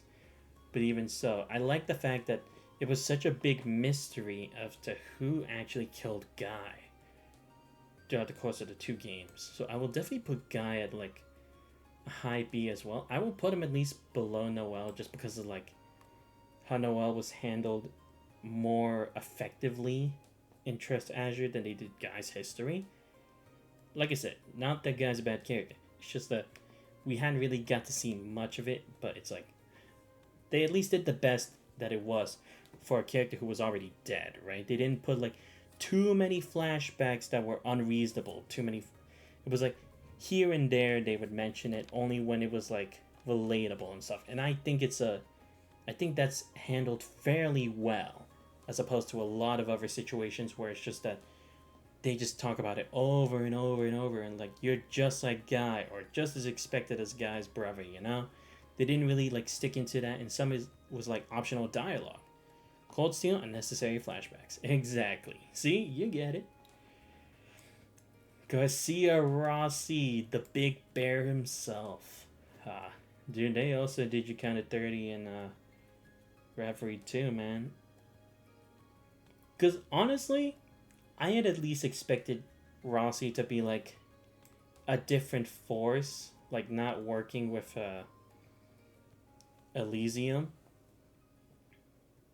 He was smart. He left Zephyr before Rucker ruined them. Exactly. Like, he definitely screamed the most Jaeger spirit out of everybody in Zephyr. Like, heck, he could have been part of the Red Constellation. You could definitely see it, probably. I like how Rossi was. He was true to his convictions. He always wore everything about himself on his sleeve. He was just a bad dude who loved to kick ass, take names, and do whatever the hell he wanted to stay ahead of the game. Like, even when he had taken the Gnosis from the D&G, he didn't let that fully turn him into a demon. He could control it, and that just shows how much great willpower he had. Him having that talk with Lloyd, it wasn't too unreasonable, because it's not like he was like, oh, you're okay, you got this. He was like, I don't expect this from a chump who kicked my ass. You're nothing like Guy. And I like how that was the way that Lloyd was supposed to interpret it, that he's not Guy, you know? That was probably the best thing of Rossi's character, you know? It wasn't too much that it was trying to redeem him, so much as him being like, I don't want to be known as being taken out by this loser who already gave up before the real fight's begun, you know? But then in Reverie, I'm kind of disappointed, like, he already turned a leaf. Like, I had expected him to either just not stay in the picture, but then just, like, shown up later. But I guess because he was already arrested, they wouldn't have been able to do anything else unless he had already broken out of prison at the time. So it was like, because we already talked about and been shown that he was put back in prison after that jailbreak, it was like, it is what it is, you know? Just, I kind of wish we had stuck with that initiative. Like, he would have become a new force, or like a new Jaeger group or something like that. So again, similar to, I will definitely put him above Dieter Croy.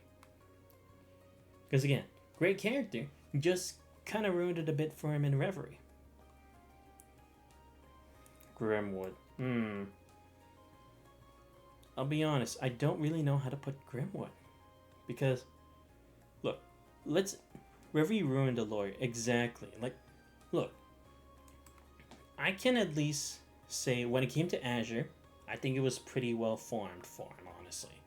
Because he wasn't the super comical villain like Duke Cayenne, or he wasn't the super crazy nut job that Weissman's potentially going to be. He is the guy who had this plan. He was supposed to potentially be like this Eisen guy, like using his logic, his connections, his skills to get to this point. Definitely was interesting how Grimwood was the one who took out Guy, because they had both been through so much from that entire struggle with Erebonia and Calvert. But that's the thing, I like it. There were different possibilities of being affected from those two major powers for so long.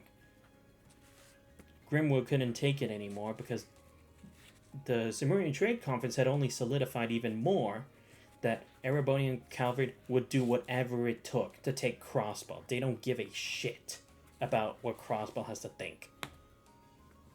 So he really did need to do it. And even if it meant betraying Dieter Croy, his own protege, and working together with Maria Bell, definitely stuck true to it. But again, like I said, you could say he's a victim of circumstance. I don't really think that's enough to really solidify as like his character. But even so, everything about him was believable. Like when he helped us with the D&G, he actually was helping us. Even if it was to move along the plan a bit more, he could have chosen not to give any information. He could have chosen to give us even less and stuff like that, you know? And it definitely is believable that that he would have had those connections by being a lawyer, you know? So I will definitely also put him as like, or no. Now we also have to talk about his, isn't Risha also SSS? I mean, she's not officially. I would say she's more like just a helping hand of the SSS, but I'll get to her next. But yeah, again, I'm not sure I really agree with the whole thing with him being redeeming in Reverie. Because again, I was expecting a whole like Teen Titan kind of thing, like the OG Teen Titans, where like all the villains would work together against all the heroes. You know, I was expecting it to be that kind of game. Like when we saw Rossi and Dieter Croy together with Rufus, or the fake Rufus actually. But the fact that he was to be the good guy, I mean, I understand, because we already saw he was kind of coming to like reforming himself, like close to the end of Trails to Azure, when he was like, maybe you're right. Maybe this isn't the real way it should be. You know? Like, don't get me wrong. I didn't dislike that part in Azure. I just don't think he should have been that major of a turnaround in Reverie. But that's just me personally.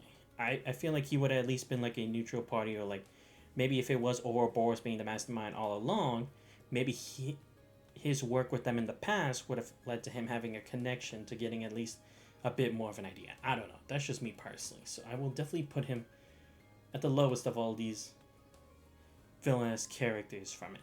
Okay, next, Risha. Yep. You're our best girl from the Crossbow arc. Yeah, definitely gotta say, I do love Risha's character, because after Risha, does this mean we'll focus on the antagonist? Yeah, sure, why not? We can focus more on the other ones that we haven't gotten to yet.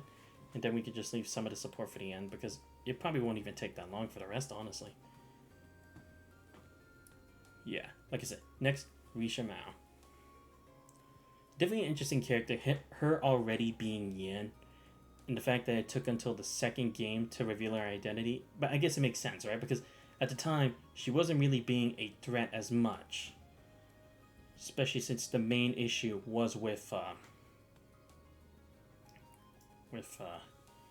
damn it, what was their name again? The Mafia. Yeah.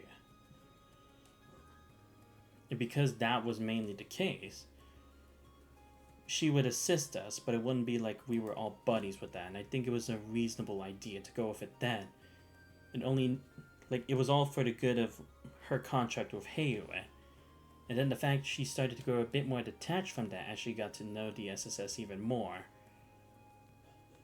And then trying to figure out what path does she really... Like, this is also one of the beneficial things, I think, what came from Reverie, was Risha trying to figure out what does she want to do, right? Does she want to really be Yin forever? Does she want to be part of Arc and CL? I think it's definitely at least one of the other very few interesting takes that Reverie gave us. In a physical sense, you know? So I will definitely say hers is an A as well. I would say... I definitely put her in A, but I would say probably at least a bit more from Arias. Again, at least one of those more redeemable characters where it's like, they at least understood what they had done before was wrong. They shouldn't necessarily be forgiven for everything, but like, there could always be the chance to turn things around, you know? Because this is more like, again, goes the same idea as Randy, that it followed from the bloodline, right? Their family had started out as that, and then she just ended up becoming a part of it through circumstance.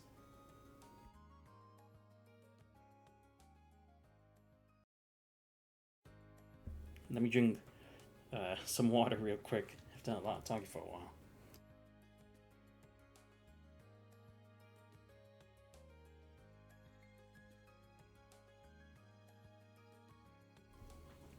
Okay, there we go. Alright, so let's start on some of the antagonists from Crossbow Story.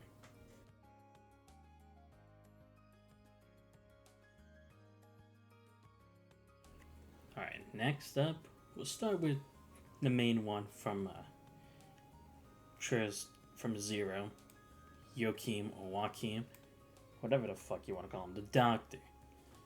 Again, I definitely have to agree. He definitely is like a beta version of Weissman. Like Weissman, he seemed like true maniacal demonesque evil.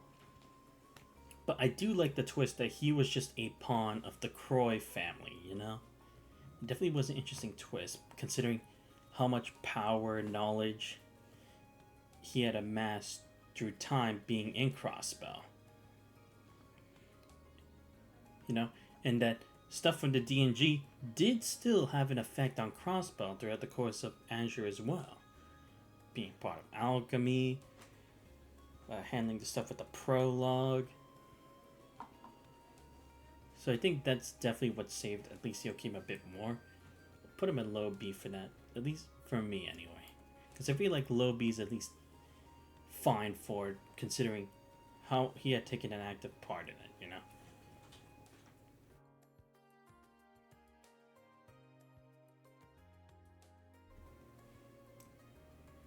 Alright, next up, we got Mariabelle Croy. Yeah, definitely gonna say it. She's definitely a good villain. I wish we knew more of her intention for being a villain. Like, what led her to even portray her own father for this kind of stuff. But, I don't know, that's just me. But, I wish I knew where she got this kind of nature from, you know? Being like, all commanding, being this intelligent. Like, I guess she worked with Grimwood as well, and that what led her to know so much about even more stuff than just her alchemy. But I wish they kind of went into more context as to why she ended up being the way she was, you know? I don't feel like it's stuff like she's seen some shit or anything. It definitely has to stem more from it, considering she's doing it all for the sake of research. The Red Constellation, Sigma, and Shirley are great. Intimidating, they help flesh out Randy. True. Mariabelle, I'm also gonna put her as a B as well, but I'm gonna put her at least above Zen because, again, we just need more. Yeah, she's definitely pure evil, and weren't. Yeah, I'm just gonna put her here at like the upper tier B, just because I wish we at least got more of her character fleshed out as to her reasoning for being so invested in the research, for being a member of Ouroboros. But she definitely is one of those good, pure evil villains that we need in this story. Because again, we don't get that many at all. Okay, next up, Zygmunt. Like Rin Yurief had said, Zygmunt was definitely great. He was a true Jaeger. He was about battle. He wanted to see blood. He wanted carnage. The true essence of what a Jaeger should be. And for that, he is definitely going to be upper tier. Like, again, I may not know about the other characters in here, but he was a great villain to have. I hated his boss fight, though, because it was bullshit. But I can't say that it doesn't also help play into the fact that he's a Jaeger, you know? He's supposed to be shit. He's supposed to be pure evil. He's not supposed to play by the rules. He also shows his own villainous.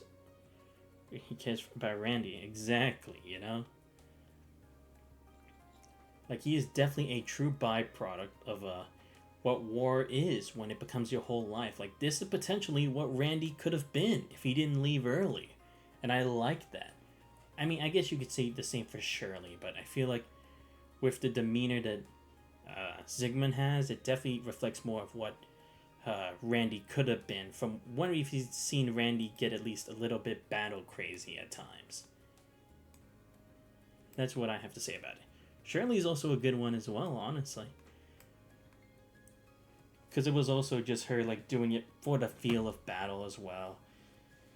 I love how she really brought out Risha's, like, her essence of yin, right? Like, she really wanted to kill Shirley at the beginning.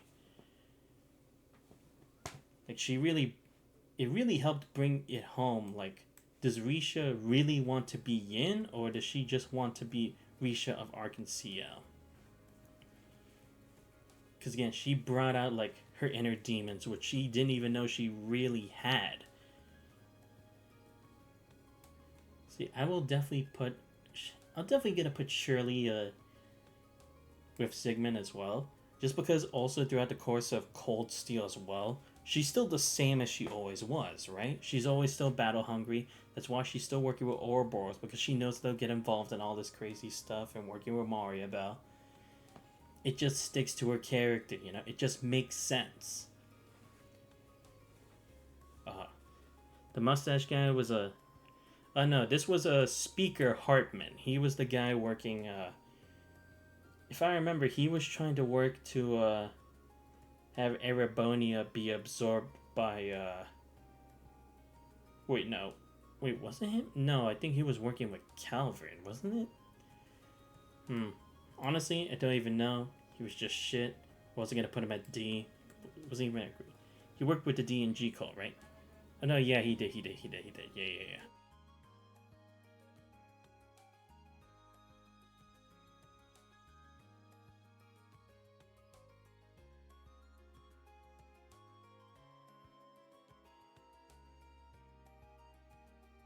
But yeah, no, it was he worked with the D&G, because then he worked with the Mafia, who then in turn were working for them. Man, my restlessness is going off the charts. Don't worry. The good thing is there aren't as many characters here for the Crossbow story as there was for the Trails in the Sky, who we still skip, but doesn't matter. But yeah, I'll put him at D. I will say at least he was a bit more involved, even though he got duped in the end. But still. Zhao Li, yeah, he definitely was okay. I like how he's just the snake and he's always grabbing every opportunity he can to get what he wants for the sake of Calvert and, more importantly, for the sake of Heiyue. You gotta love those kinds of villains, you know? It just kind of works with it. You need that. You need someone who's just like only doing it to be on the winning side. So I will definitely put him at C as well. I'd say probably the highest is C at the very least. Okay, Ilya. I mean, I get she was supposed to be the light to Risha's darkness. Don't get me wrong. I feel like for her as well, we at least got to see more of her in Reverie than we did in the other games. Because it went to show that now Ilya had finally become something more to Crossbell than just entertainer. Which again tied into the idea that they had become more than what they were supposed to be. They're just supposed to be the roles that they were given and nothing more. Like, the SSS was just supposed to be a part of the police force. They weren't supposed to be the saviors, the number one people to contact, you know?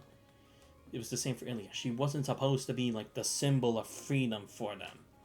She just wanted to be an entertainer and let people be free to enjoy the entertainment.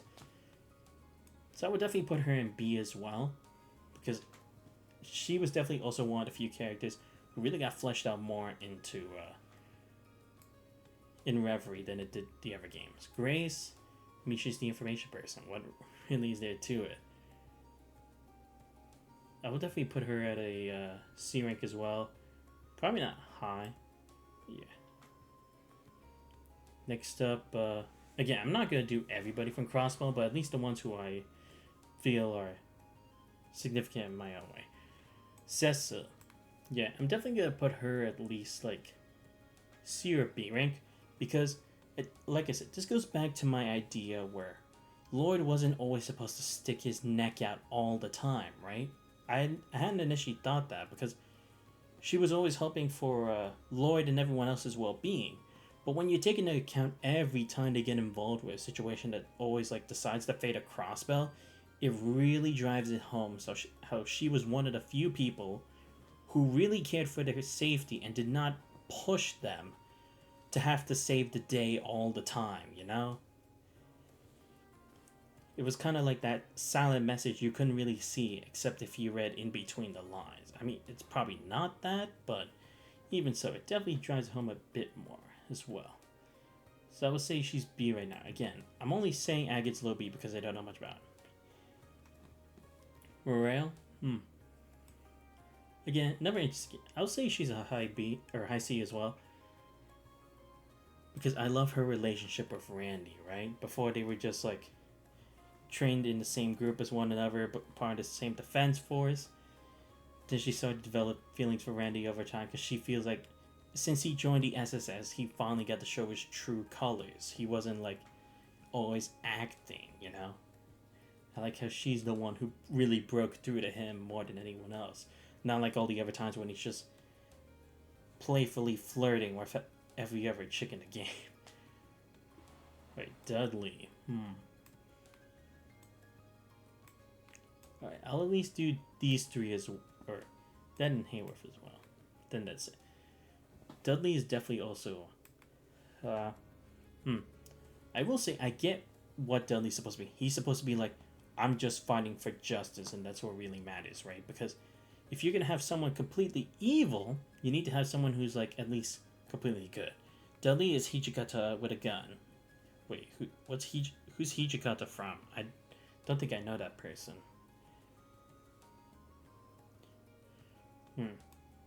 I'll put Dudley at a C as well. I want to put him higher up. However, it's just he didn't really get involved much of the story. I get what it was supposed to be. He was supposed to be like, the SSS don't know what it really means to be part of the Crossbow Police. But I just feel like I would have loved to see him more involved. I mean, we did kind of have that when he was in the prologue with us. Throughout the course of the story, helping Chief Sergei bring about the other people who were trying to stop the independence. But even so, I just really wanted to see it like stick out more. Like, I feel like it also would have made more sense if they had brought him with us to the battle with Dieter Croy. Like, I feel like they should have been like, oh, it's you have to have Dudley with you to arrest Dieter Croy for it, you know? At least that's my idea. Vald? Yeah, Vald's also another interesting character as well. Because, yeah, he was a guy who just believed power was what defined you as an individual. If you didn't have it, you weren't worthy of it.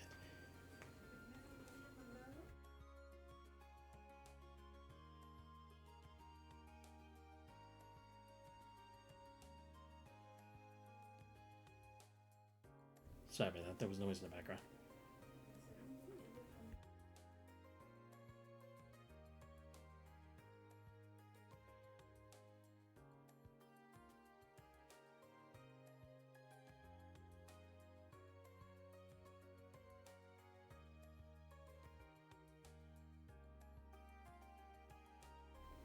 But yeah, him taking up the Mario Bell's deal by taking the Gnosis, I definitely believe it as like a possibility because, again, he would always do something for power.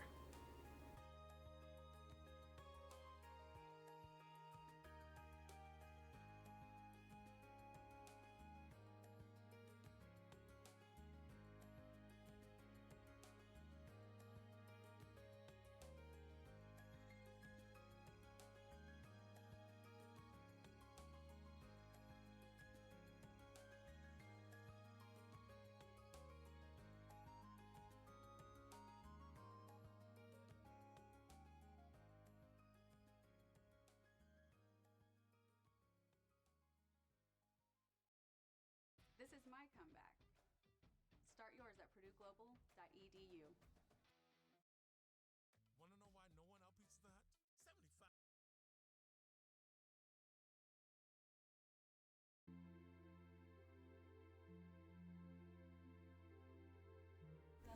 Sorry about that. They still talking in the background.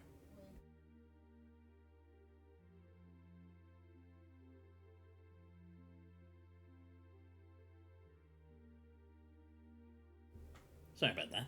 Anyway. Yes, our guardian from Crossbow. I definitely feel like he was just exposition, honestly. That's why I'm going to put him at C as well. Wait, what the? Okay, yeah. I felt like he was just there for the exposition, honestly, just to move us along forward, because we didn't know anything about, like, the past, the ancients, the Septarians, and whatnot.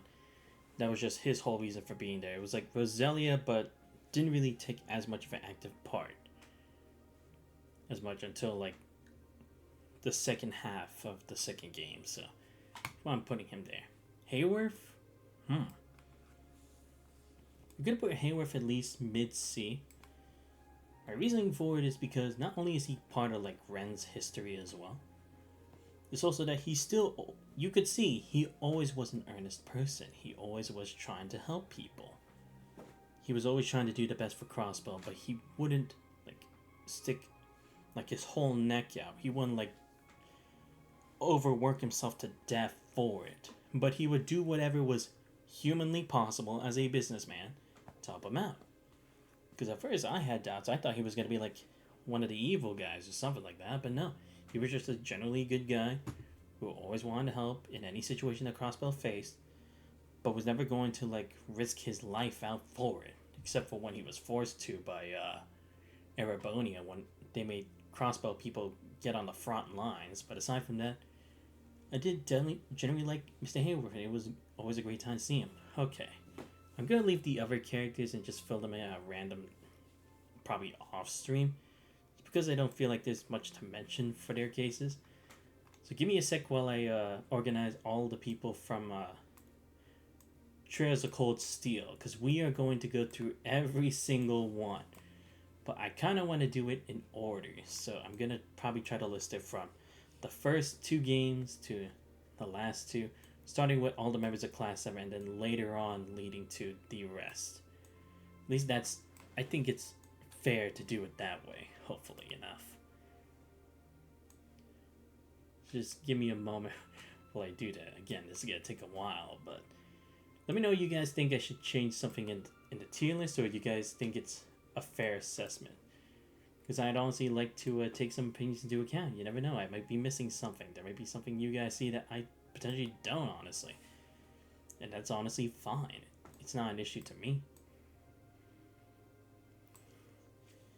I say do the best first, then do the worst. Wait, what do you mean?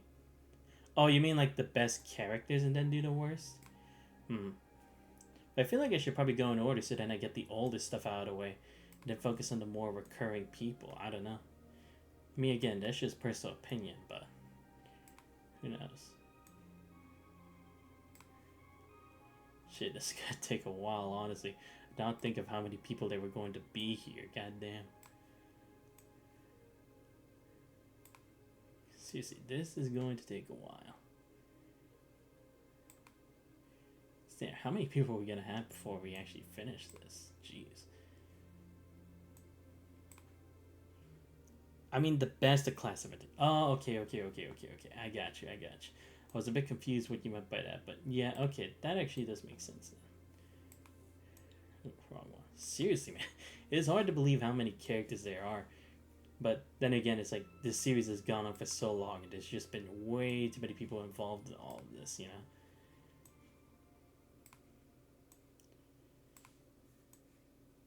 Let's see.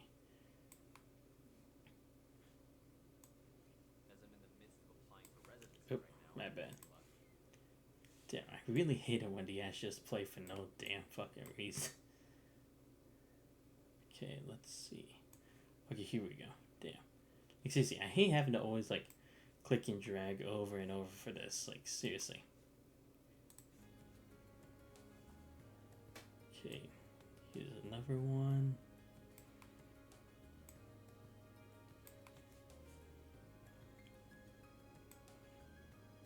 Damn, I swear, there's just so many different looking people. It's like, okay, I have to remember who's actually part of what series. Am I getting it right? Please let me make sure I get it right.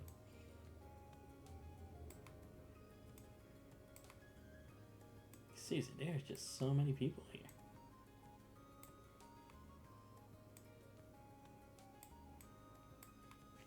Okay, how many more do I have still? Let's see. Okay, here we go. Yeah, seriously, this is just starting to end up like a needle in a haystack at this point, because damn, there's so many people. Okay, I feel like I should at least be getting to the halfway point by now. At least I hope so.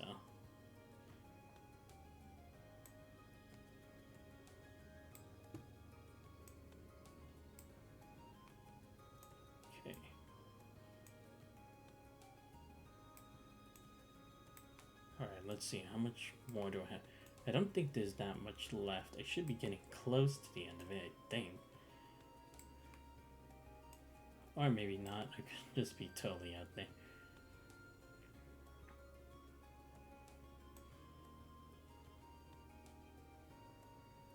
Okay, next, let's see.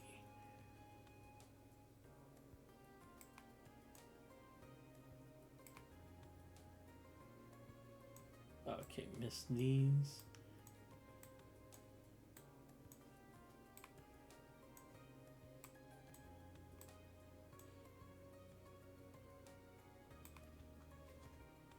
Okay, do I have almost... I should have almost everybody here. Still missing a couple more.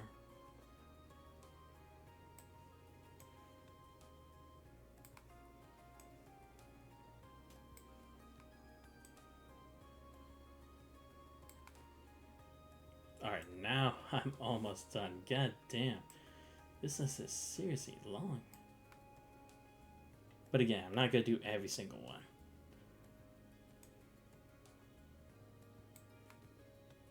Let's see. Let me make sure I got everybody.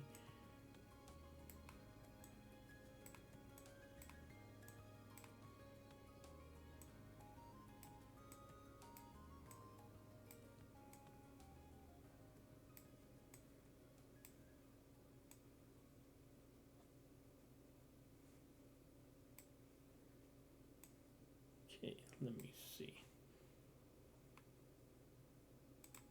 Okay. Alright. Should almost be there. Goddamn. Like I said, not gonna do every single one, but at least those that I feel are worth mentioning.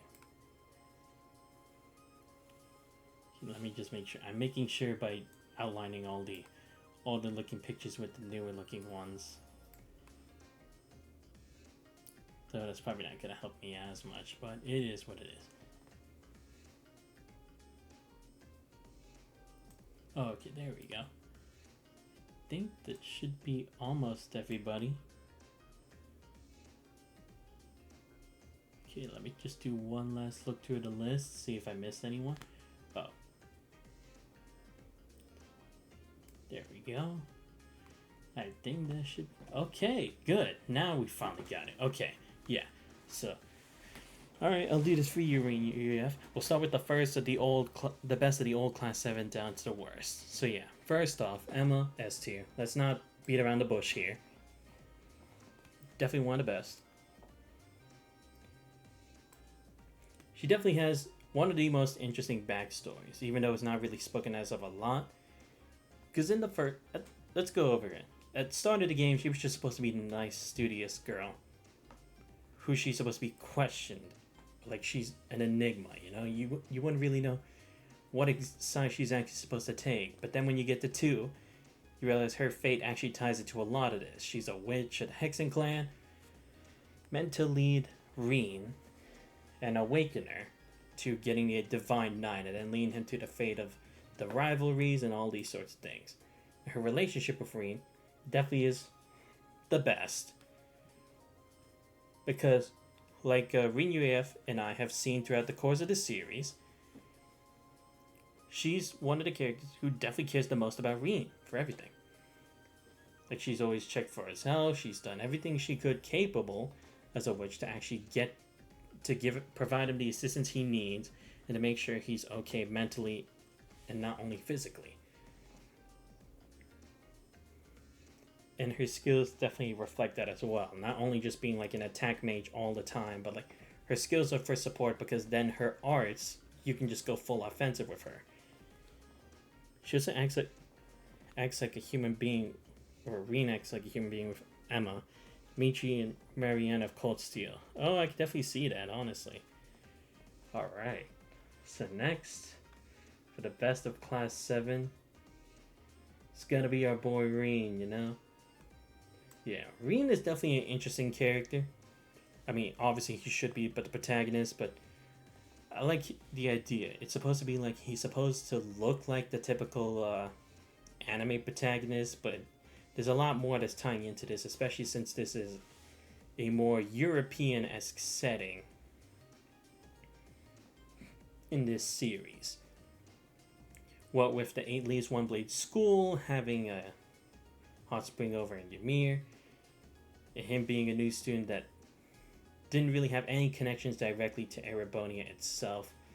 But then as you learn more about him, being an awakener, having Osborne's heart, which makes him have the white hair, red eyes, basically getting him closer to the resonance of the Great One, him being Gillian Osborne's son, having to take part in the rivalries, being the sacrifice, definitely great. And the mental struggle he definitely has is very real, right?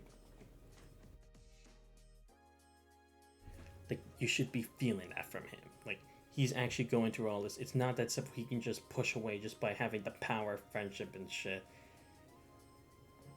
He's also trying to grow up as a character as much as he can, while also always worrying about his friends, you know? So I would definitely say he's an A rank. Would I say he's an S rank? I mean, he could potentially be an S rank.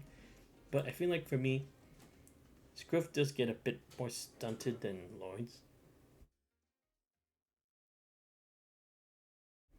Because, like, one thing that Divine Wind had pointed out before was, in regards to his 8 Leaves, 1 Blade school, it's like, how is he improving on it if he's not actually improving on it throughout the course of the story, you know?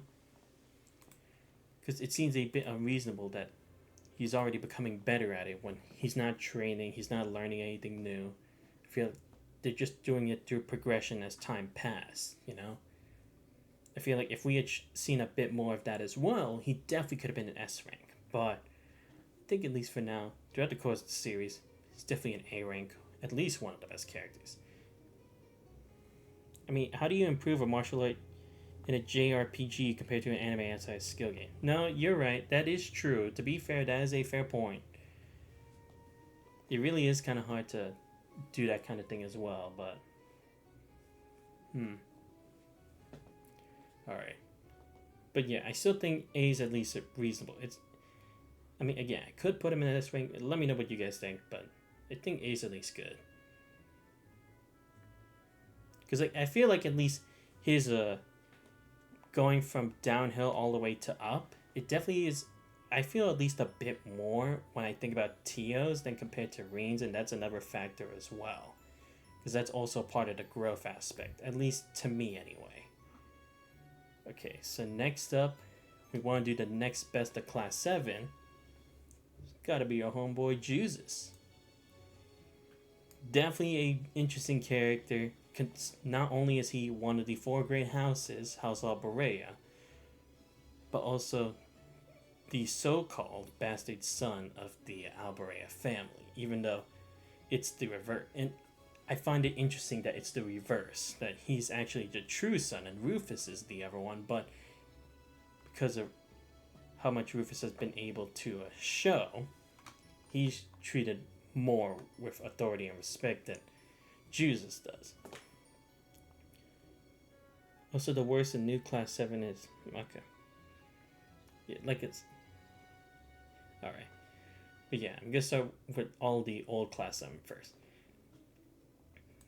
But yeah, Jesus, definitely an interesting character. Because it's an interesting take, because you would think when you look at Jesus, you think he'd be like the posh guy who's always saying like everything he does is right. And that he shouldn't care about like anything about regular people, but it's not really that. That's what his attitude is supposed to portray. It's portraying that he shouldn't give a shit no matter what people say about him or about nobles. It's that actions should speak more louder than words. It's that he will prove himself to be a good individual and worthy of respect, more than just someone who just talks the talk and doesn't walk the walk, you know? And he's always been put to the test in regards to that when it comes to confronting Rufus, when it came to leaving from the Alborea estate to then join Class 7 and fighting against the noble faction in Duke Cayenne, having to confront his father and arrest him, and then his battle with us of Class 7 versus Rufus really goes to show how much Jesus has grown as a character and as a man when it comes to being able to believe in something, you know? Or maybe not that's maybe not the right way to establish that, but Jesus definitely had one of the greatest developments as well of the main characters in the Trails of Cold Steel saga anyway. So he will also be an A rank as well for me. Okay. Now to keep the train going, if I had to say, next would be Milliam. Definitely gotta be Milliam next. How about Crow? Oh right, yeah. Technically he is actually class 7 as well. But yeah, don't worry, I'll get to Crow next.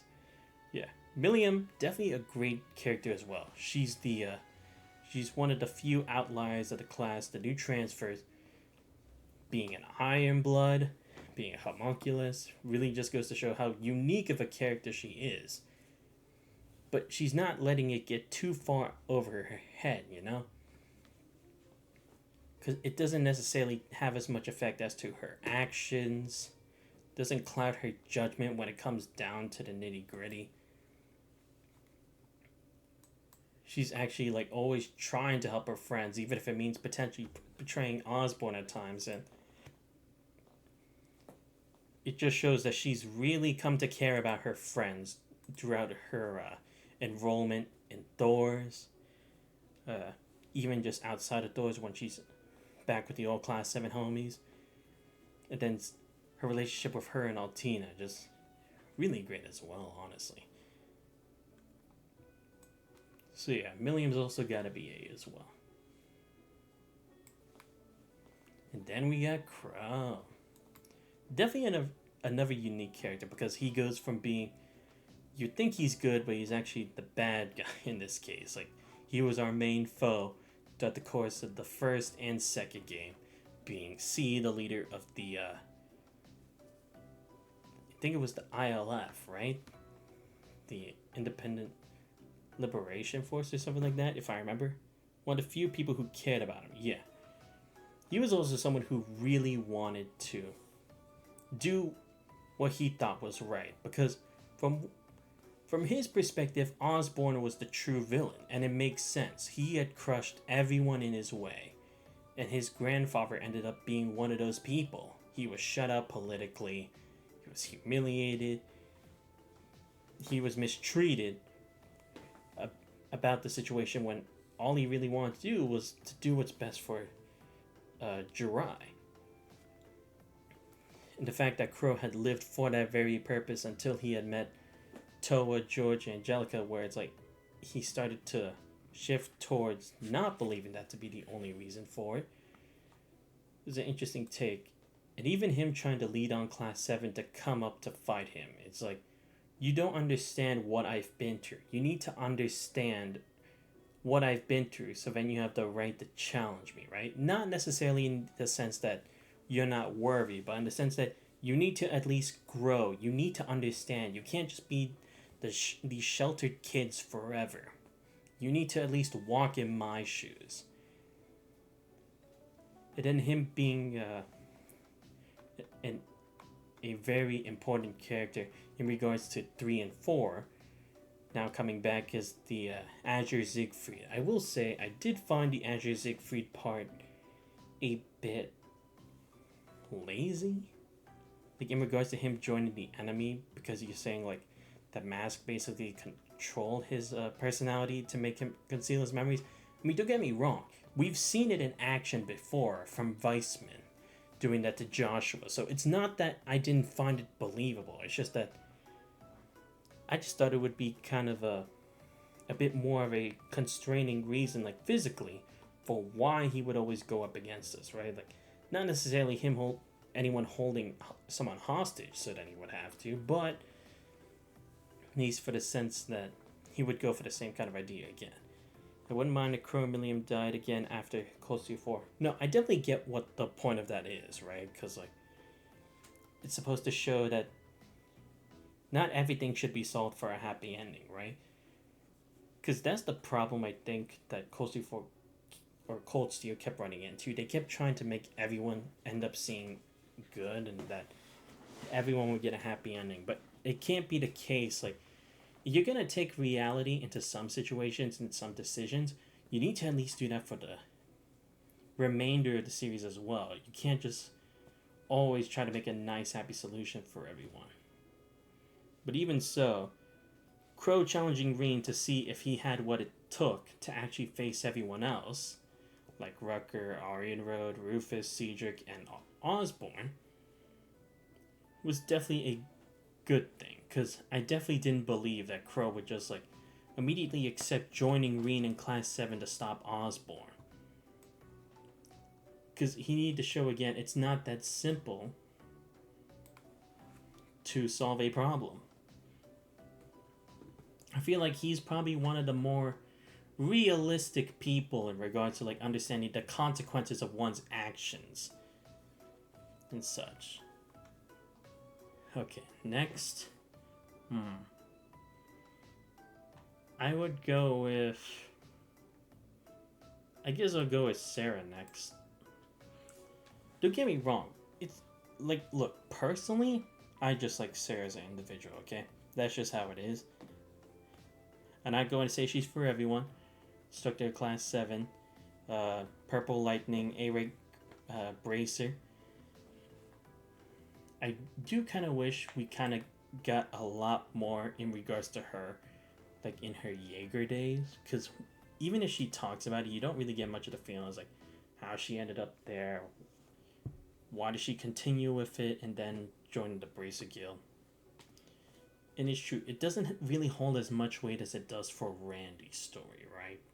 Because like there's definitely a lot more holes in her argument for that as opposed to his. But that doesn't mean I dislike Sarah any less. Like, she's still been trying to help us out, but even so, she wasn't the kind of teacher who would try to like coddle us all the time. Because again, that was the point. Because you had to remember at the end of the day, Class 7 was supposed to be a class that was a mix of nobles and commoners. And it was supposed to show, like, that you would need one another. You can't solve the problem with just one faction doing it, right? Which was probably all of its intention from the beginning.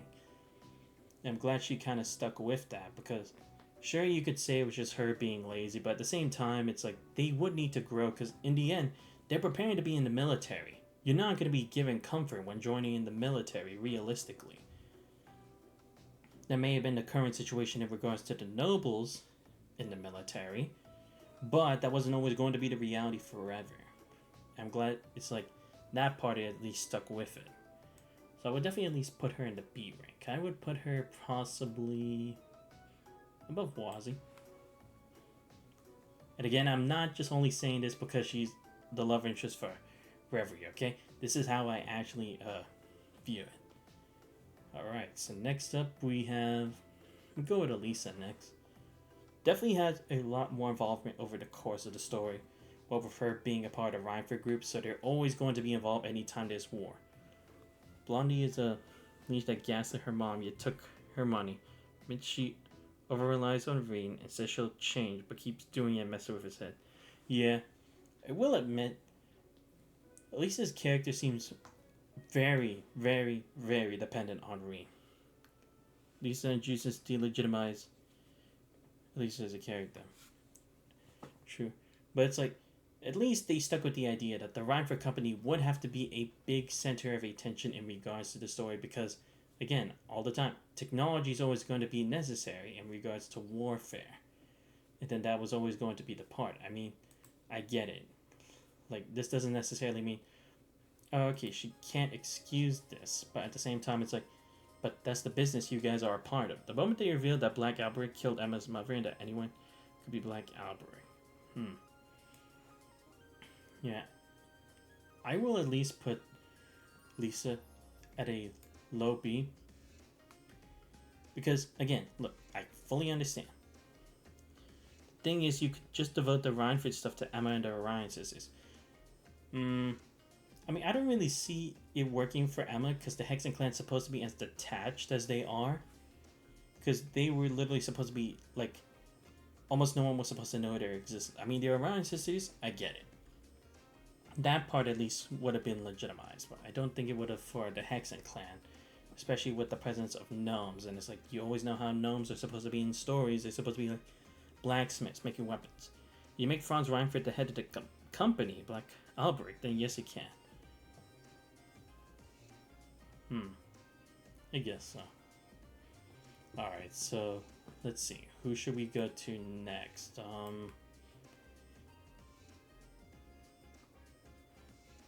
Machias.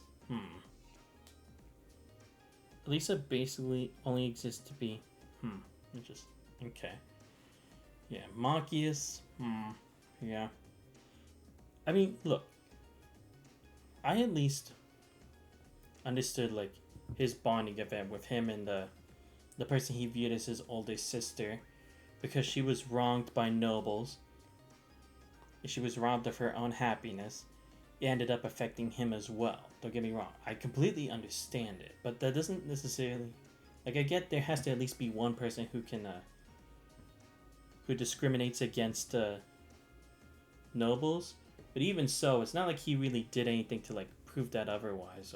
I mean, Machias was ruined by the fact they only built up his bigotry. Exactly. It's like, don't get me wrong. I think it was an interesting point, and I think it made sense with the presence of Jesus being there. With a member of the Four Great Houses there, of course you would need someone who disliked them as well, like just true disdain. But I feel like that shouldn't be the only point that they were trying to make there. They're like, there was more they could have built up for him as a character that would have made him stood out a lot more, as opposed to those other moments, you know? Well, I had to give him a C. Because I feel like they could have gone more for him at the end of the day. The fact that they only focused on that angle and then he was never put back into it just didn't really fly by me. Because it's also like, even when you brought up his father at times to discuss like politics, and even though it wasn't like built up as much, you didn't really see him like confront that whole situation. I feel like he should have been more for it, like him being like arresting his father or like something. I don't know. I just feel like they went too light on him. Alright, next. Elliot. I mean, I get it. He's supposed to be the guy who's supposed to be friends with Reen, the nice guy. But I will say his conflict with his father, I just didn't really understand it so much. Because I mean, as much of a spoiled brat as Elisa, yeah, I would say he's more so. Because, look, even if his father said, I don't want you to go to a music school, that still did not mean it would cancel out the possibility completely. I mean, first of all, you have to remember, this is a military-esque society. Mind if I argue why Elisa is worse? Yeah, you could put it in chat and I'll look at it.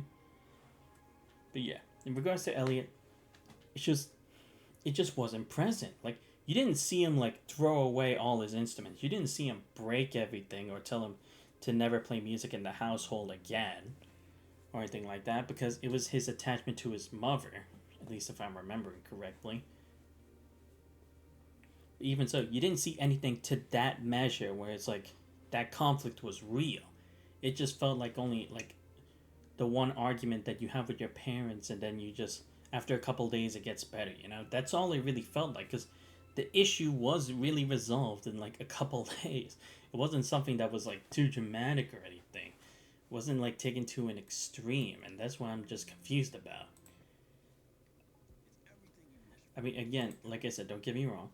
It's definitely supposed to be something not too crazy, so then it's like the character can have someone to relate to. But even so, it's just, I don't really see that much for him, so I gotta put a low C.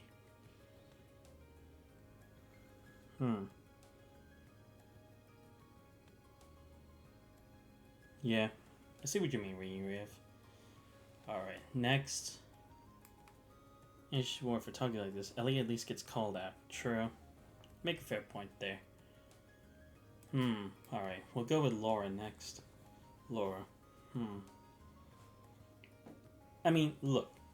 When it comes to Laura, I feel like she was very, very, very, very underutilized. I mean, I had seen this, like, one YouTube short where it's like she's supposed to be the embodiment of, like, Erebonian, like Erebonian culture, like her being like a warrior, a proud swordsman, and all that kind of stuff. But even so, it's like he just did not really develop her character enough. Because look, one of the issues is that like, look, don't get me wrong. I did like, at least when we were in Treasure Cold Steel 1, I love how, even though she was supposed to be this proud swordswoman, she would have her girly moments. She's one note married to the tough the Vanderseeker. Okay, that's basically a short way of putting it. Yeah, it's like, I did not really feel much from the Arcade school, you know? Like, they were very overplayed or overvalued for what came about of it. Because look, when it came to the Vanders, at least you had stuff like the Vander who was with Oliver. You had the Thunder God. Overrated in and out story. Yeah. You just didn't really see the Arcade name get much put into play or into action as he did. Even though it's supposed to be one of the strongest swordsmanship schools, it just did not really have as much an effect on the story. And in the end, even her confrontation with the Leanne Sandlaw did not really improve anything on much of it as well. And definitely for her development, I know it's wrong to say something like this, but Viscount Arcade, I don't think he should have been still alive in the story, because it would have helped Laura definitely develop more as a character. Because, you know, it's got to be one of those stories where it's like, okay, now that you've lost something, now you have more of a reason to fight for something, you know?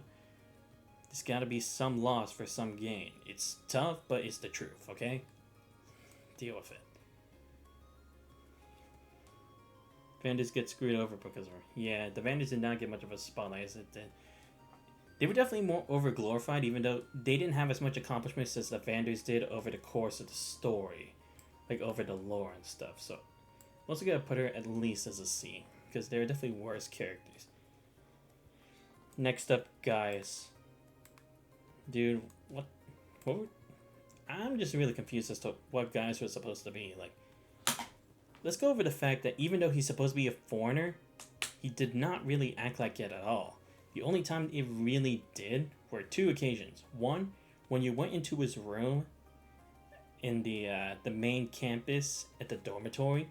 And second, when you actually went to the North Highlands. And even when you did, it was just plain grasslands. It wasn't anything like a whole bunch of like tribes or like a huge like plateau or something like that. Mind if I go and rip into him forever? Yeah, I'm all for it, honestly. Because honestly, I don't really have a lot for Gaius. I mean, sure, they made him a Gralls Ritter over the course of the story, but I mean, why couldn't he have been able to show us this earlier in Trails of Cold Steel 3? There was no reason to hide it when we were up against Leanne Sandlaw, because we were against Ouroboros. Ouroboros is supposed to be the natural enemy of the Gralls Ritter. Aren't they supposed to like go at them full force without holding back? Alright, let's see. He's like, oh, I'm a foreigner. There's no class system there. Son of a chieftain. His tribe is so small that of course class systems don't exist. There's more. Yeah, sure, go for it.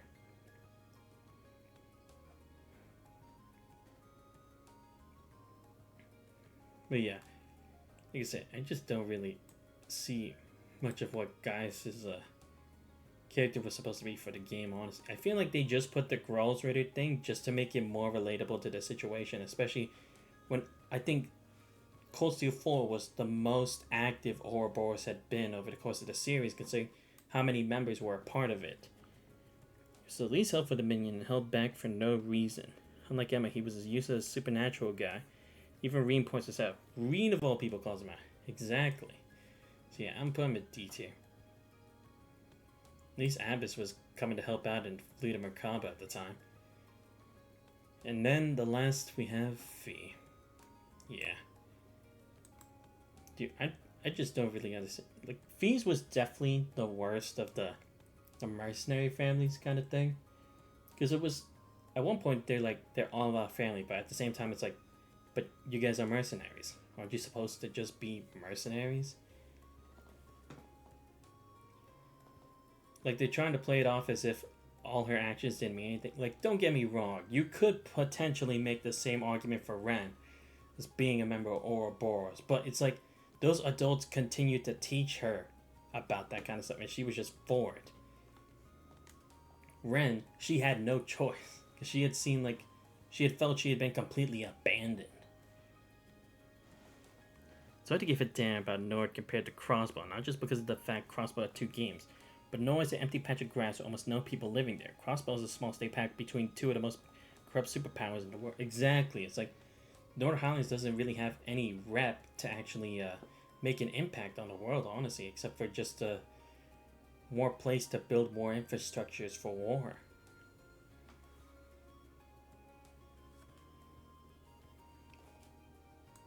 But yeah, it's just I don't really see Via's that significant character. I think also making her a potential love interest just kind of doesn't make sense either, because even back then she was still way younger than the rest of us. It's like that's gonna go back to like the same idea, but like Agate and Tita basically.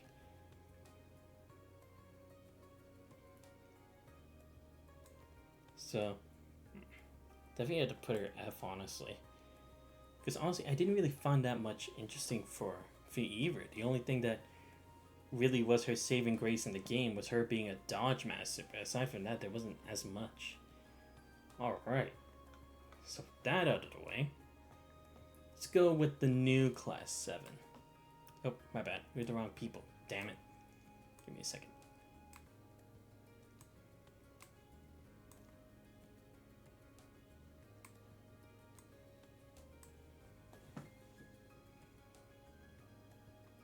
Alright, let's go first with Altina. I definitely like how Altina was definitely different from Milliam, right? Because, like, look, even though they're both homunculi, they have 2 completely different personalities. It's like, you would think Milliam would at least be like a complete slate like Altina, or that Altina would be as cheerful as Milliam, but it's not. They are 2 completely different existences, 2 completely different personalities. The fact that she had first just become just literally a puppet for missions and stuff, and then by being a part of Reen's adventures, she had started to understand more about like feelings, ideas, beliefs, then leading up to her joining Class 7 for Reen's sake, to be there, to be his emotional support, right? Because it's like, at that point, the rest of Class 7 had just like left him there, but it's like, he would still need someone to keep him in check after everything that had been going on, and how he was still becoming more involved with Osborn's campaign, even after the events of Cold Steel 2. And I love her growth where it's like, she actually starts to develop more emotions as she makes contact with the new Class 7, the old Class 7, her existence as a homunculus, her loss of Milliam, and then up to the point at the end. Definitely speaks a lot to her character, so definitely another A tier character. Next, we will go with Ash Carbide. Definitely another one of the best as well. Yeah, he's the hard ass who doesn't listen to what other people say and just does what he does just to have a chill time. But even so, he had his moments, definitely.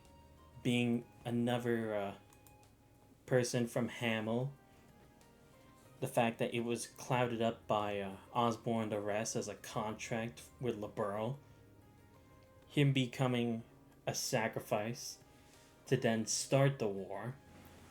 And I like that he didn't just like blame it all on the curse as well, because you could just have the character just blame the curse for everything for that he's done, like for shooting them, but he understands it was also his own weakness, right? Because we've seen it. Willpower can defeat the supernatural.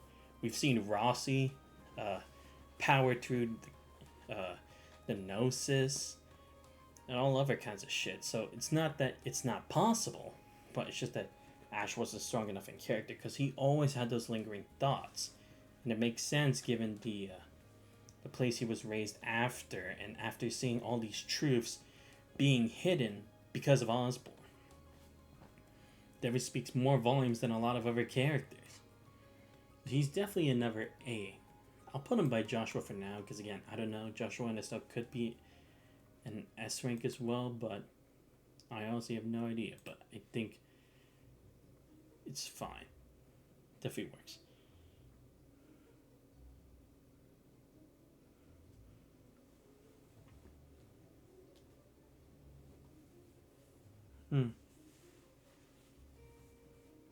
But yeah, alright. Now that we get that out of the way, let's start with the next one. Juna Crawford.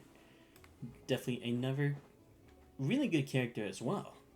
Maybe not as much as Ash Altina, but she was definitely a great supporting character, or a great main character as well. Being a member from Crossbow, you get, not only is that the reasoning for that because it would help tie to Lloyd's story, but she has her own reasons for being there, right? Because she could have just been a student at the Crossbow Military Police, but she had something she wanted to see, something she wanted to prove by being a part of Thor's branch campus. And through it, she started to grow as her own leader. At first, she was just someone who just went with her own actions, similar to like Estelle, but definitely more patriotic to Crossbow than like Estelle was for LaBeouf. And I respect that she had that pride. The fact that it got broken in Cold Steel 3, when she had learned that the SSS were powerless and Crossbow was just another piece on the board for Osborn's campaign. She had to overcome it and then become a major integral part of freeing it as well throughout the course of Treasure Cold Steel 4 and for Reverie as well. This really drives it home just how much she really cares about her home and how she really wants to be a good example of Crossbow and pride. So yeah, she's definitely at least high B.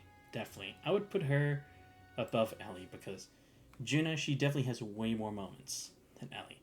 Again, not to discourage Ellie's character, but she definitely had way more moments over the course of the story where she would become the leader, she would make the decisions, she would take the initiative, and she would also try to help Breen as well. Like, she didn't want to be left behind throughout the course of everything. Like, she could have been one of those who just left it all up to someone else or to the adults, but no.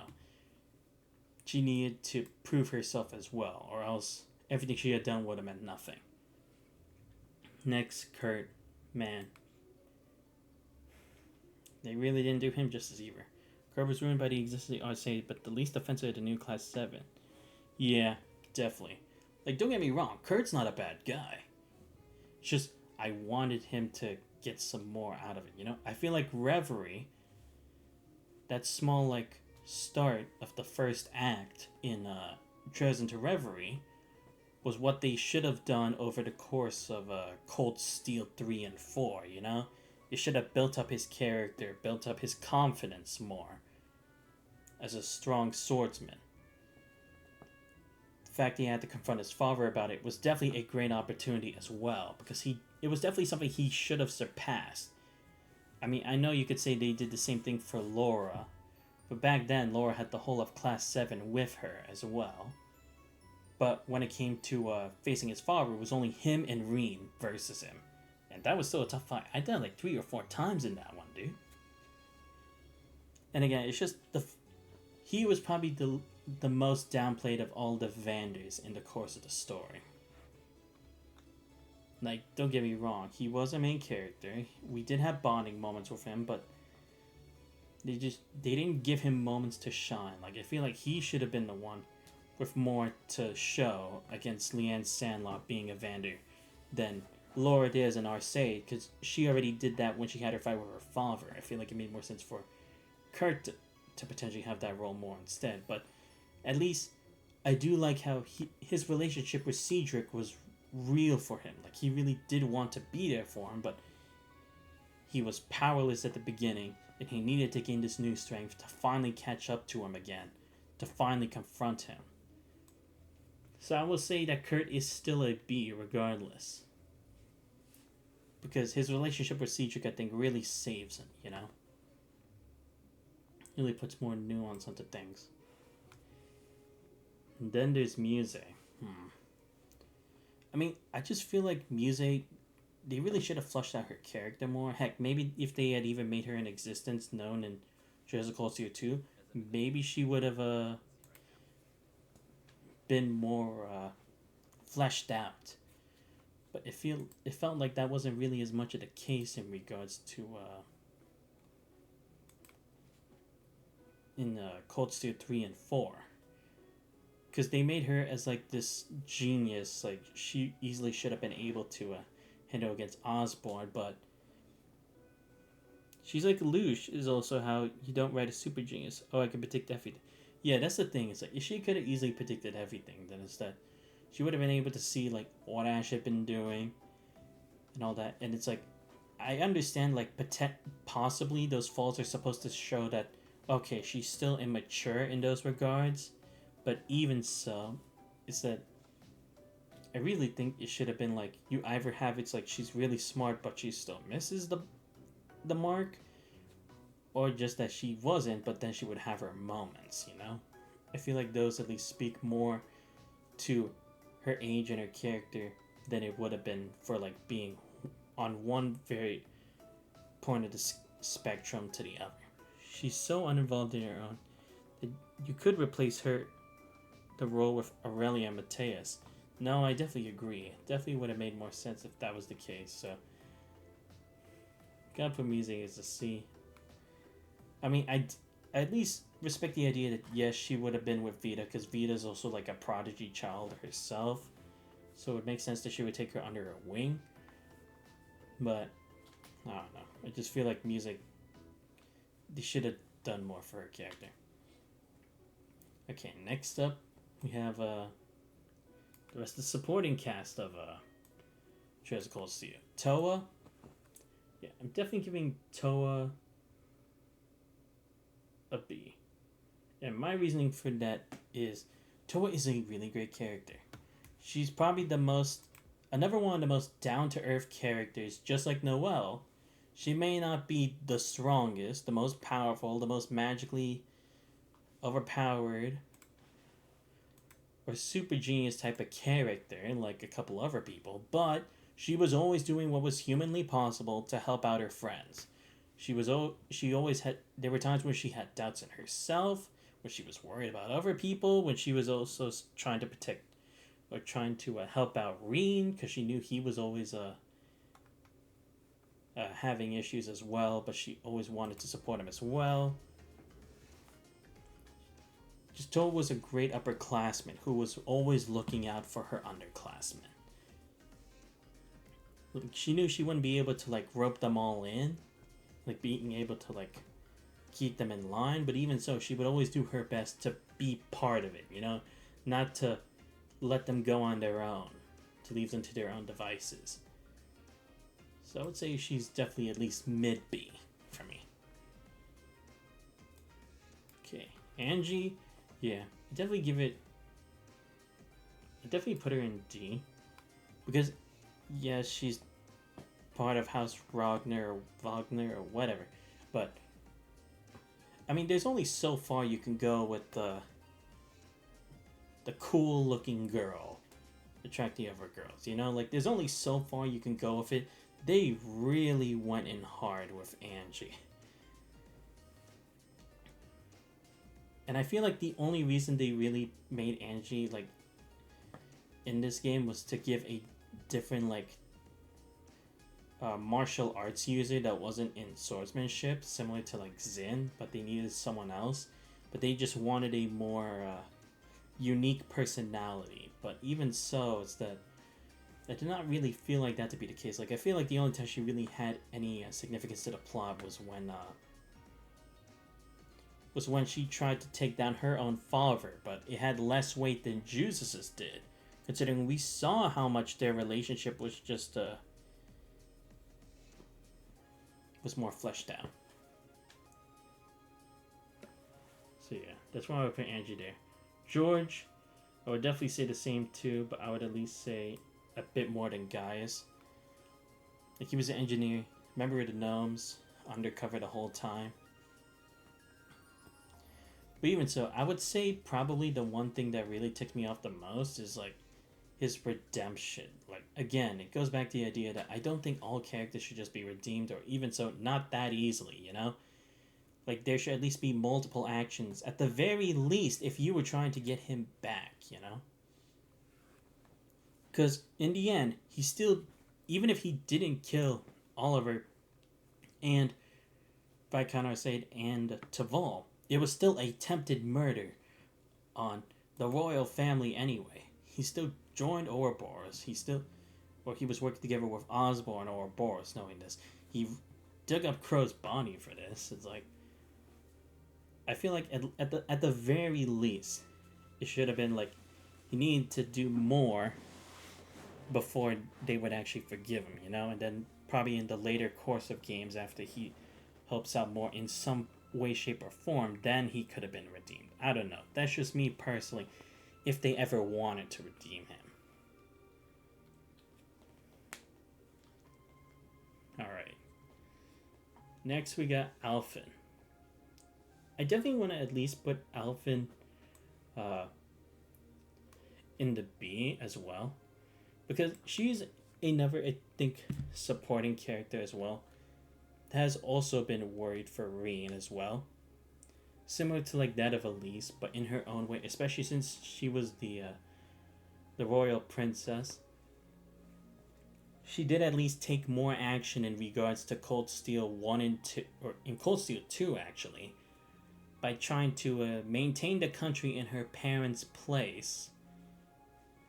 And when Oliver was busy handling stuff on the other side of Erebonia, Like, she at least was able to step up, even though she was still too young to be able to do these kinds of things.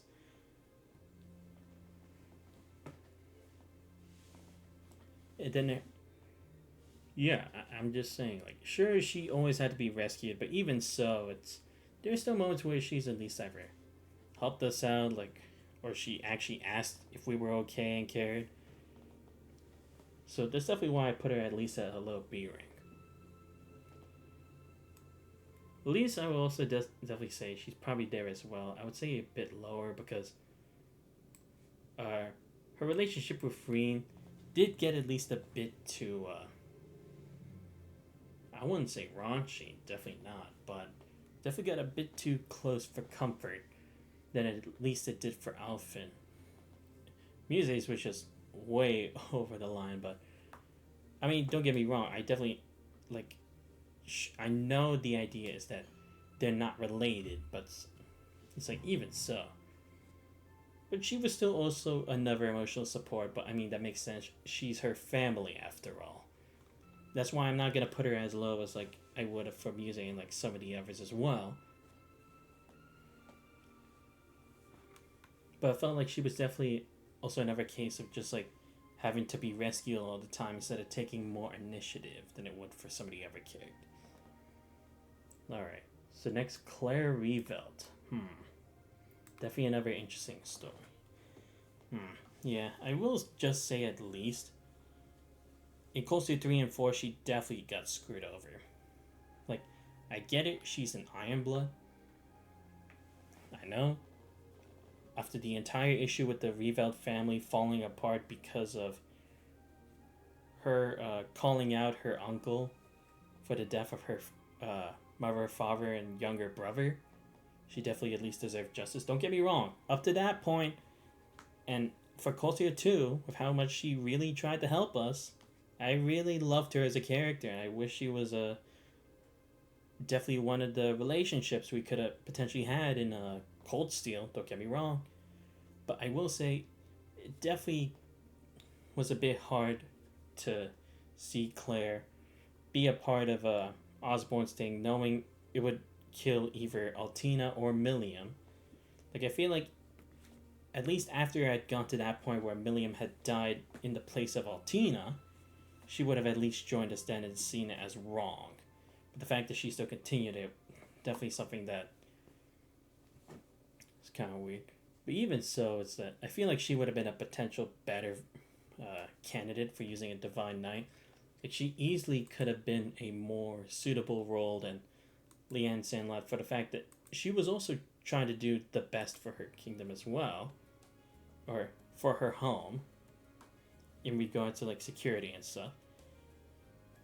But yeah, I will at least put Claire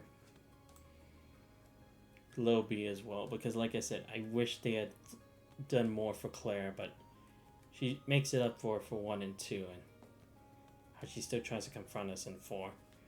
Lecter, also another interesting character. I would put him at the same as well, because the fact that he wasn't one of the main bad guys that we fought is definitely surprising, considering how much of a guy who plans a lot from behind the scenes he was. Even if it always was kind of like sneaky the way he did it, but I wish they kind of followed through with that idea all the way, you know? Like, I could definitely see it being that way. I mean, despite his relationship with Claudia and the secretary of the other country. But even so, I think he's still a pretty good character. Like, he's still pretty conniving and stuff, so I think I'll leave it as is. Okay, next up, Prince Cedric. Ooh. This is another unique case of a good person turned evil, but through his own means, you know? I mean, yes, I will say the one thing that really kind of pissed me off is that he had kind of had to have been hypnotized or mentally manipulated by Osborn and Black Alberic, because I feel like he himself just turning into a bad guy just makes more sense. It seems more believable because, again, he was basically used the whole time. He wasn't hypnotized? No, but they made it seem like that because then he was like shaking his head and then like screaming, and then you talked with them and it seemed like he didn't even remember that. I thought that's what they were implying. I mean, that's what they were making it seem like to me, because the fact that he was like so powerful. Shirley even tells him that he did that on his own. Oh no, yeah, you're right. My bad. No, he was just trying to make the excuse for that. Right. Yeah, I did like that idea, because like it did have to be like someone would have had to have had the concept that power is what controls everything. He had seen it firsthand.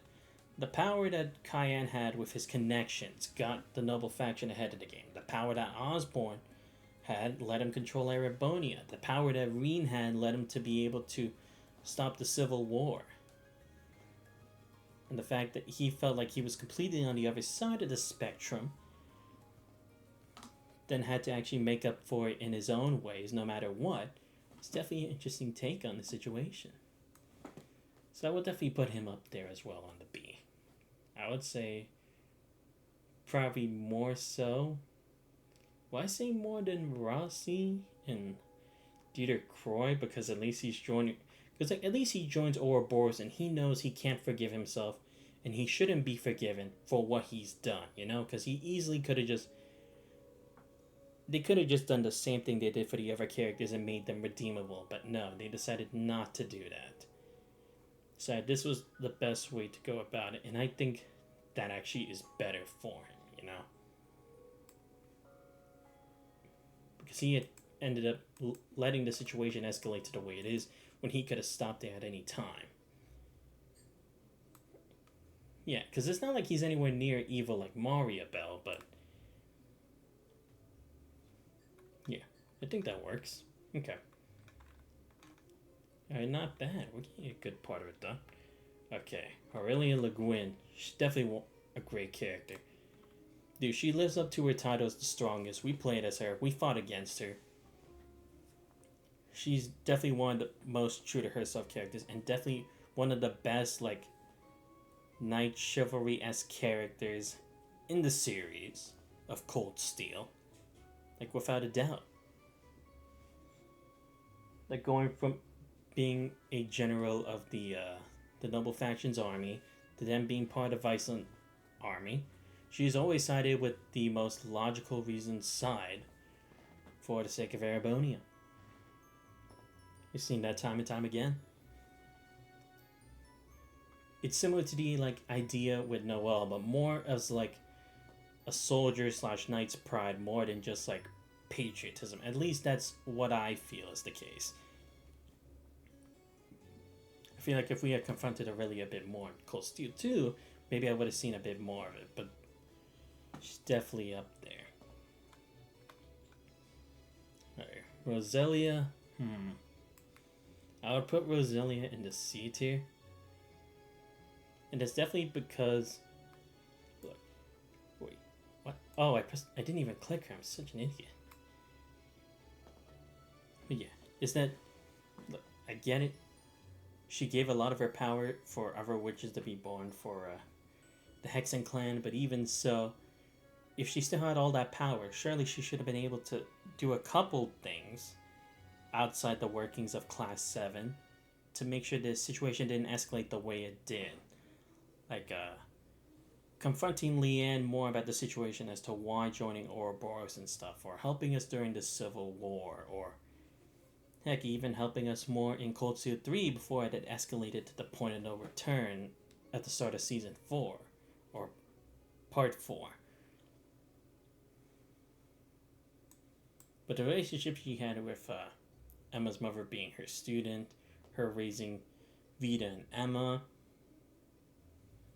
and then her being just the guardian and being a replacement for the original, definitely at least is her saving grace. So I would put her at C here. Okay, next up we'll go with...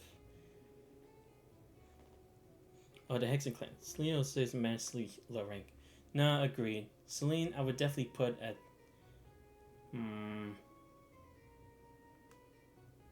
Trying to think whether D or F rank.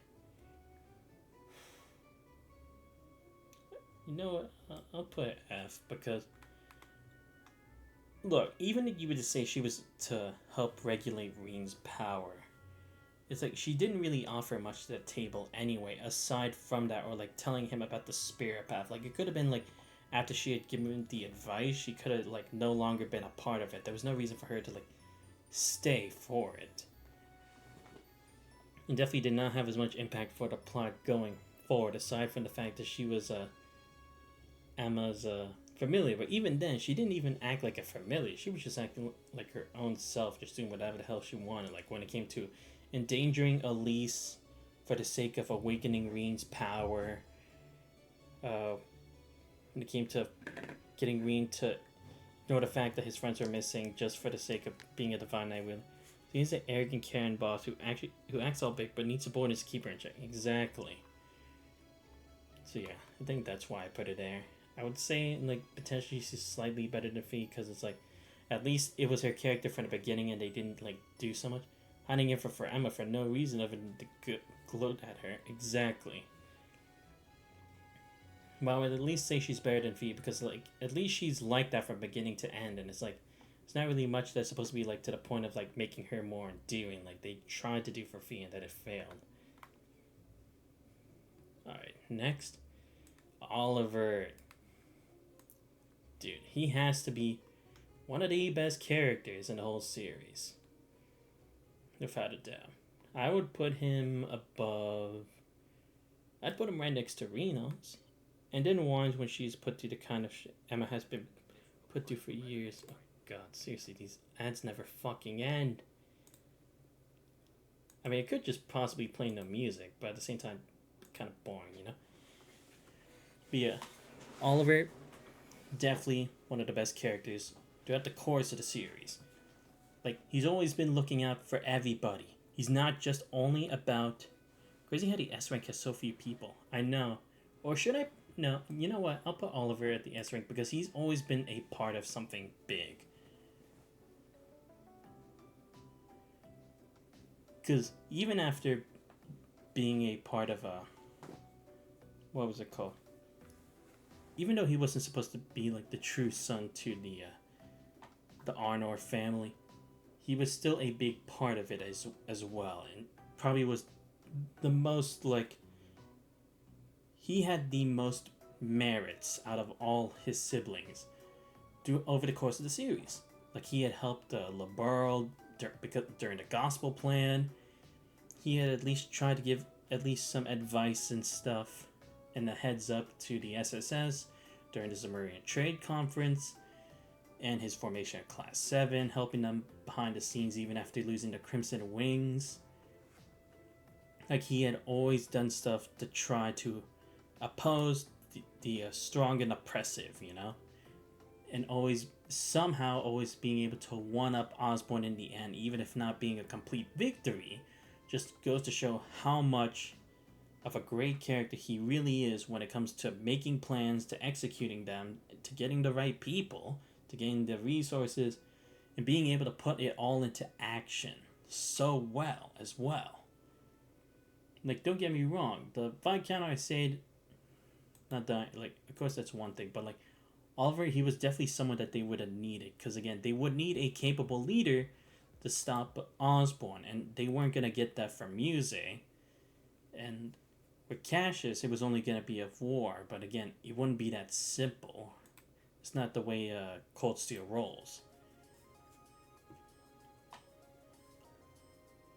Plus, he never really had the prejudice at the beginning either, which already goes to show, oh, where did it stem from? And that's because his mother was a commoner as well. But even if he was a member of a royal family, he still loved both sides of it.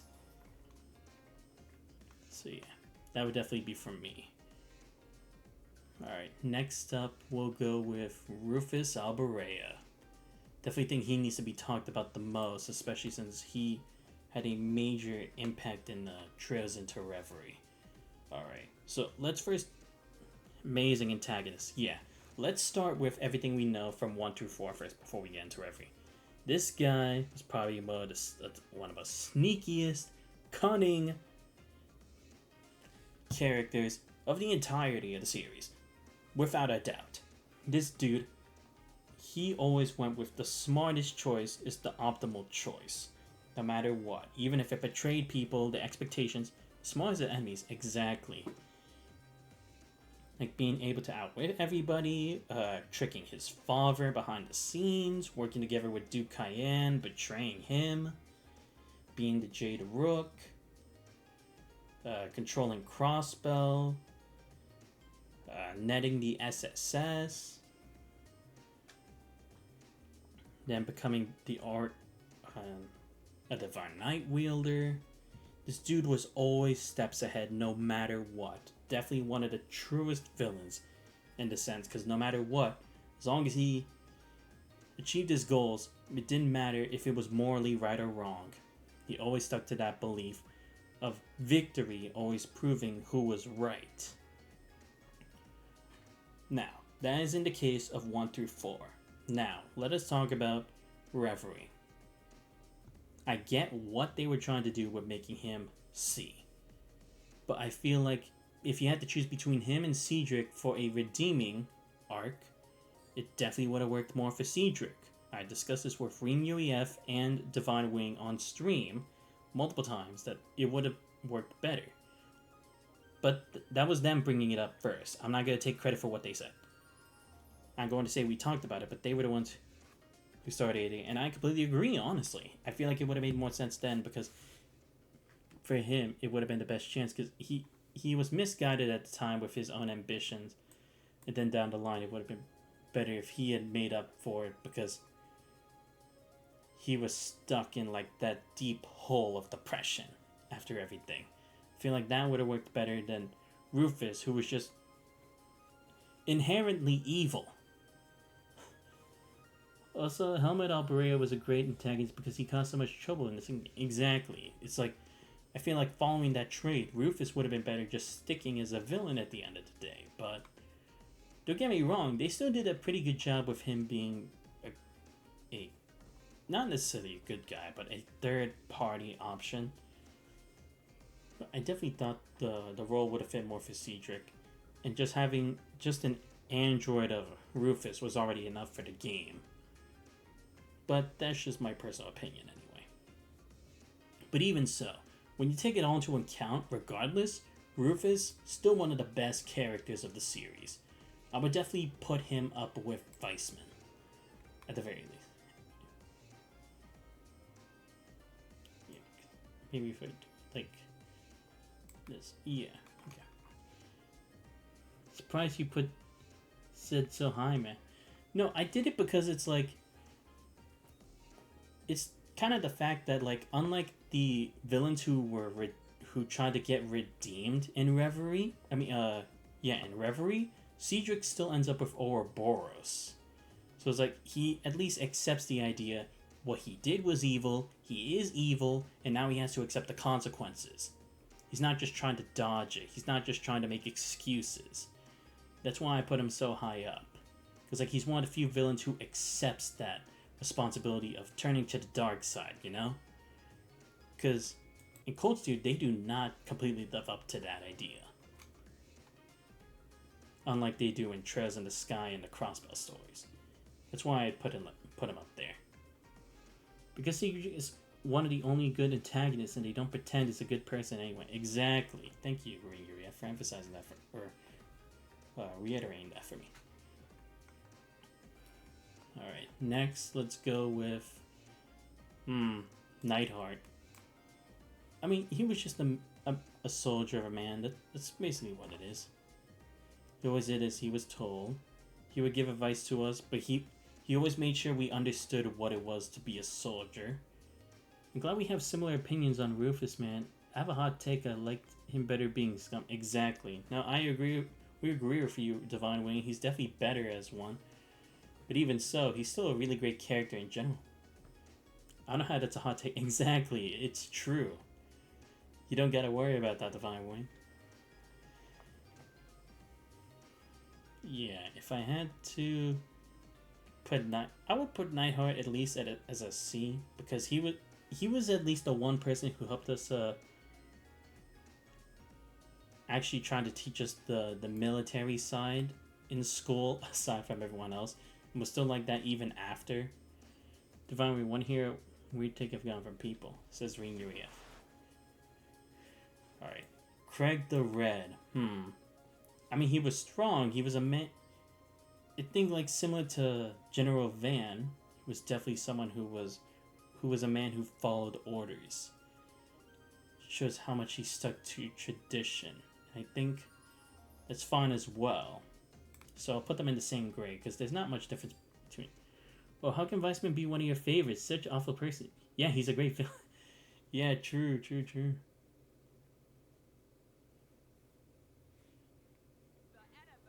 Oh, god, that again. God damn it.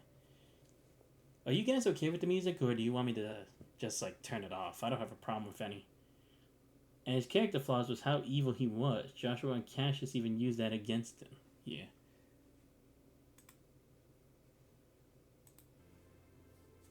Okay, next. Let's go with Sharon Kruger. I know she's a member of Ouroboros, but she also had a very important role. Or maybe not necessarily important, but she played a big part in the series. Like, I understand the concept of what they were trying to go for her, an assassin who ended up working for the person she was not necessarily supposed to assassinate, but to get a job from. I will say, I found the situation weird how she didn't kill Alberic and it was the curse that did, when I initially thought it was going to be that part. I can't wait till we get on Osborn. It's gonna be interesting because he's confusing. I'll start her out, I guess, and get my thoughts. Yeah, true. Yeah, either way, Sharon was a woman of her word and a woman of her contract. And I think that stuck true with her personality as a used to be assassin, you know? She had always followed orders back then, and it was part of her lifestyle, so it's no different that she was part of that later on. Of course. And I think it was fine that she at least tried to sever her ties with Elisa, because, again, she shouldn't have been forgiven for what she's done, even though she didn't really murder anyone over the course of Cold Steel 1 through 4. But even so, she's idea flawed execution, like a lot of Elisa fan. Yeah. Again, it's like, I do definitely like Sharon, at least. I love her character. I love her design, love her skills and stuff. I'm definitely gonna put her at like around Cecil and Alfred, because again, she did, when it came down to it, she did try to do what was best for the people of interest at the moment, you know. It just, again, goes to show how much, like, following directions. Like, I don't really understand how Blondie has fans, because I never see how her fans can express positive character traits for her. True. I can see what you mean by that.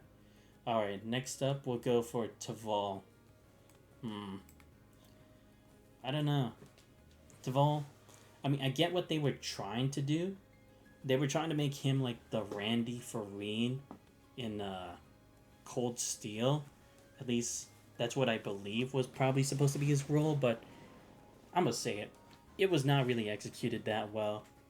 I mean, I will say I like what they were trying to do. It's just he didn't really have much to work with that would have like put as much of a spotlight on him.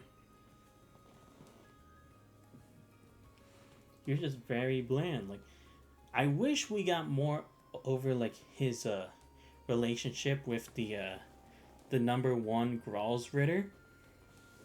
Like, at least I feel like maybe that would have been something. He gets all this hype into Black Records and you use him in 2. So, yeah, like I will say, his combat is not very suited. Like, I feel like he was supposed to be like what Emma is now back then, but it wasn't executed as well. I was also raised in a business family, had a neglectful parent. It was my mother, busting her up like Irina did. Made me hate Blondie entire conflict more. Yeah, I'll definitely put Taval. Put him in D. I mean, like I said, I know what the idea was, but it just did not really connect. Thomas, guy. Made me hate the church. Yeah. Yeah, I will at least put him there. I will say he's at least better than Guys, because at least he's a guild member. He's supposed to help people, and he has been doing that. Also want to know what hurts Blondie even more? You couldn't even have the guts to kill it. Yeah, true. Okay, here's another one we gotta go through. Viscount Arcade. Dude, this guy was so overglorified, dude. Like, really, his skills were like Laura's, but his stats was boosted up a bit. I mean, don't get me wrong. When I first saw him, I thought he was going to be a really cool kick-ass character. But when I saw Le Guin, when you see Le Guin, how does he compare? Like, come on. Le Guin and then Viscount Arcade. Dude, I think that's already enough explanation in and of itself. Just literally points out to her that she doesn't know what parental neglect is. Where do I start? You guys are right. Define when you can start anytime, my guy. I'll listen to what you guys say. But yeah, definitely way too overhyped. Like, look, even when we got to Kurt and his father and the start of Trails to Reverie, did you see the complete difference of skill, ability, personality? Like, the dude was called the Thunder God. The Thunder God. Kurt's wasn't anything like that. I love that huge contrast. It just goes to show that huge difference in experience. The fact that his is the same as Laura either means that Laura was already at his level at the beginning, or that they weren't that much different at all. I mean, yeah, you could say that there's tradition, but if you're supposed to be the mightiest, shouldn't you also have moves that are your own and not be copied by others? It's basically one of the highest flaws of Cold Steel. Rather just say something and show the opposite. He came off more tough as nails, but he got screwed over by the Arcades. Yeah, exactly. It's like, I definitely feel like Mateus Vander should have been more of the spotlight, being the Thunder God rather than the Divine Blade Master. Yeah, gotta put him at a. I'll probably put him. I'll put him a bit over Taval, only because at the start he was kind of cool and his stats were at least somewhat better at the beginning, but then it was like there wasn't really much presence for after. I mean, I get the point of him being at least the pilot of the Crimson Wings, but aside from that, there wasn't really that much to distinguish between him and Laura, really. Alright. So let's keep going with the neutral S characters before we go to the main stuff. So first the whole stuff. Yeah, don't worry, we'll get to them in a bit. But I want to finish off these like ones to the side. What was Zex Vander? I can't really say much about him because they didn't really talk much about him, or we didn't really get to see him much in action until like the very end.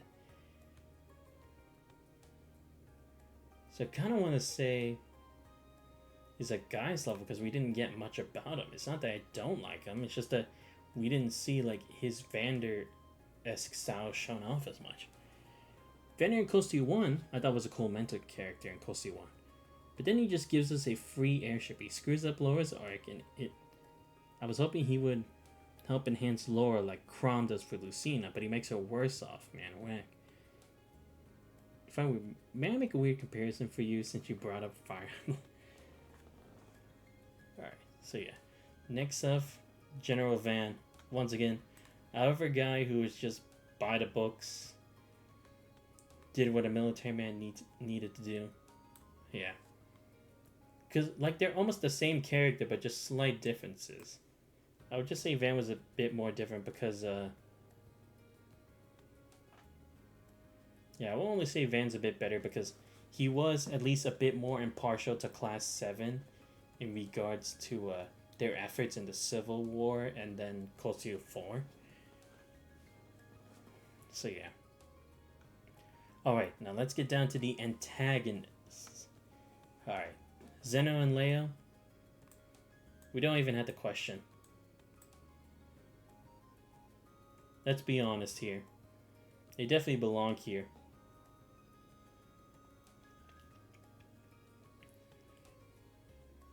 Like, seriously, they did, like, almost nothing for the majority of, like, both games.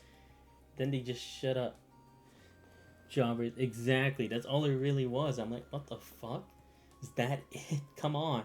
Like, I was hoping that since they were terrorists, it's like, they had their crews still, they were gonna wreak mayhem and stuff like that. Be another antagonistic group like the ILF, but nah, man, it was just contracted to fight, that's all it was. Everyone around Rutger is just as bad, agreed. Oh wait, is Rutger even here on the list? I feel like I missed him. Or was he not put on here? Wait, let me see. I don't think... Whoever made this list, I don't think they put Rutger here.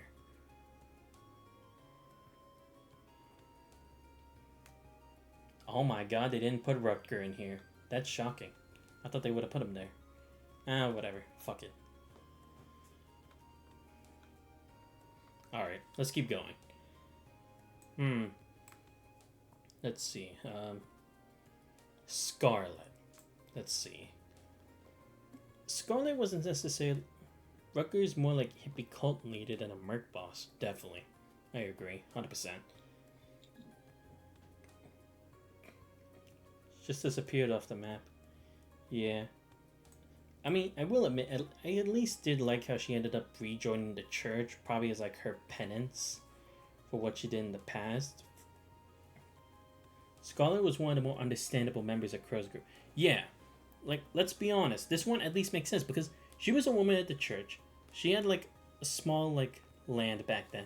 And then it was overtaken by Osborne. And it's like, what did they ever do to you? But yeah, he screwed her place over anyway.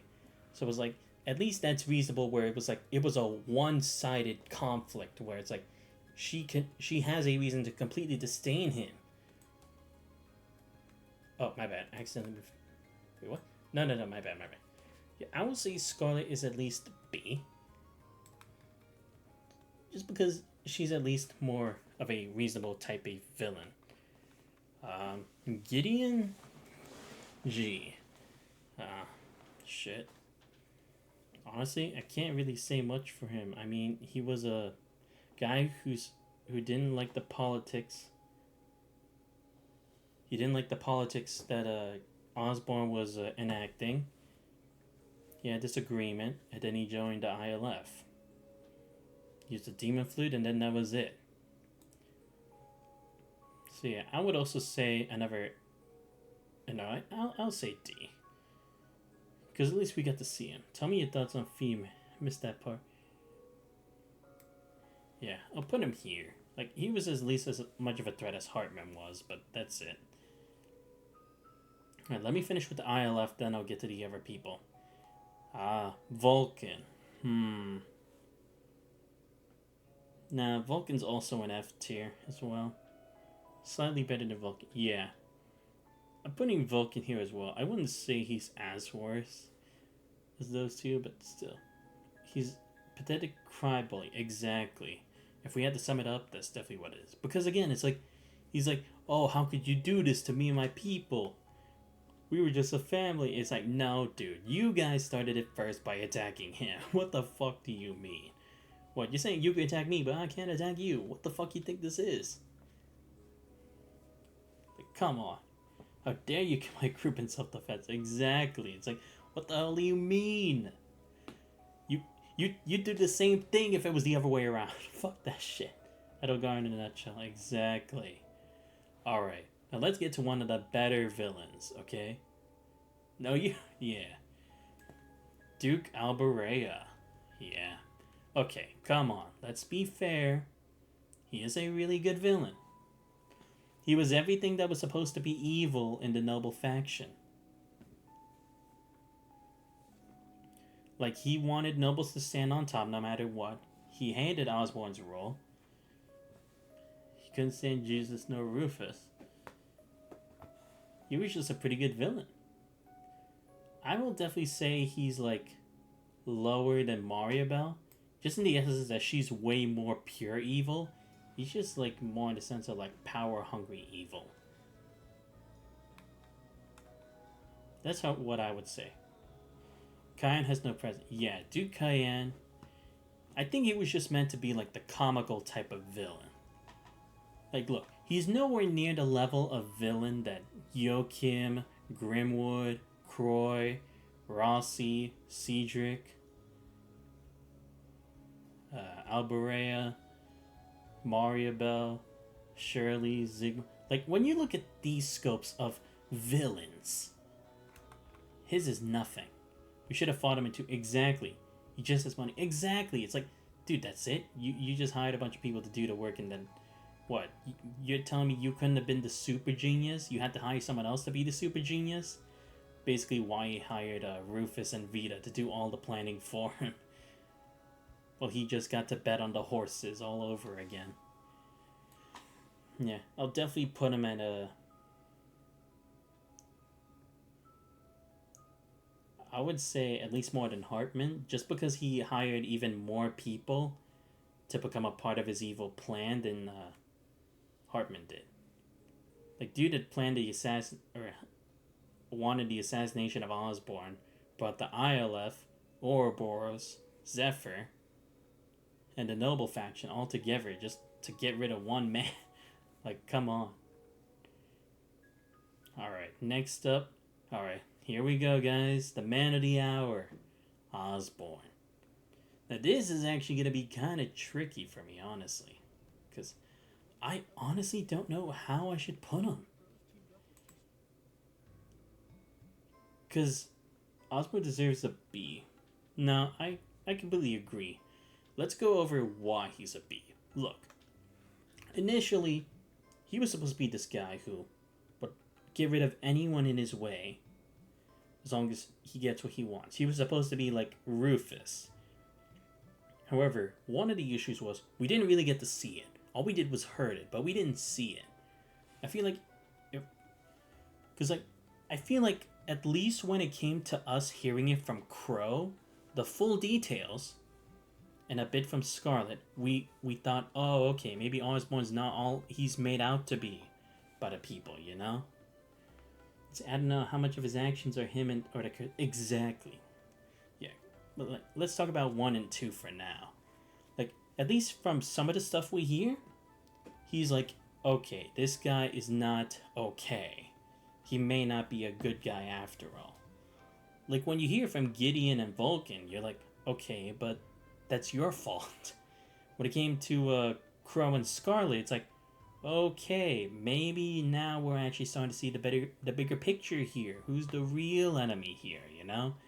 Especially when you see him come back, he's like, haha, it's been my plan all along for you to finish and end up in this situation. You know? Like, he was supposed to be the Eisen of the plan, right? Then comes along Cold Steel 3. He abuses Reen's powers to get rid of any opposition in his way. When it came to Norvambria, when it came to Crossbell, When it came to Calvard, he always ordered Reen to get the job done for the sake of his campaign. Then he has this plan to bring the Great One because he wants to take over the world, okay? Or at least Zemuria. We don't know about the world yet, but that's something for another day. But even so,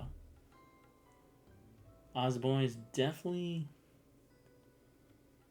Like, when it came to 4, I think that's when it started becoming confusing as to whether he's a good villain or not. Because that's when it's like, okay, so what? You're telling me now it's all the Curse's fault or something? Like, is he being controlled by the Great One? Is he not? And then we went back and forth over and over.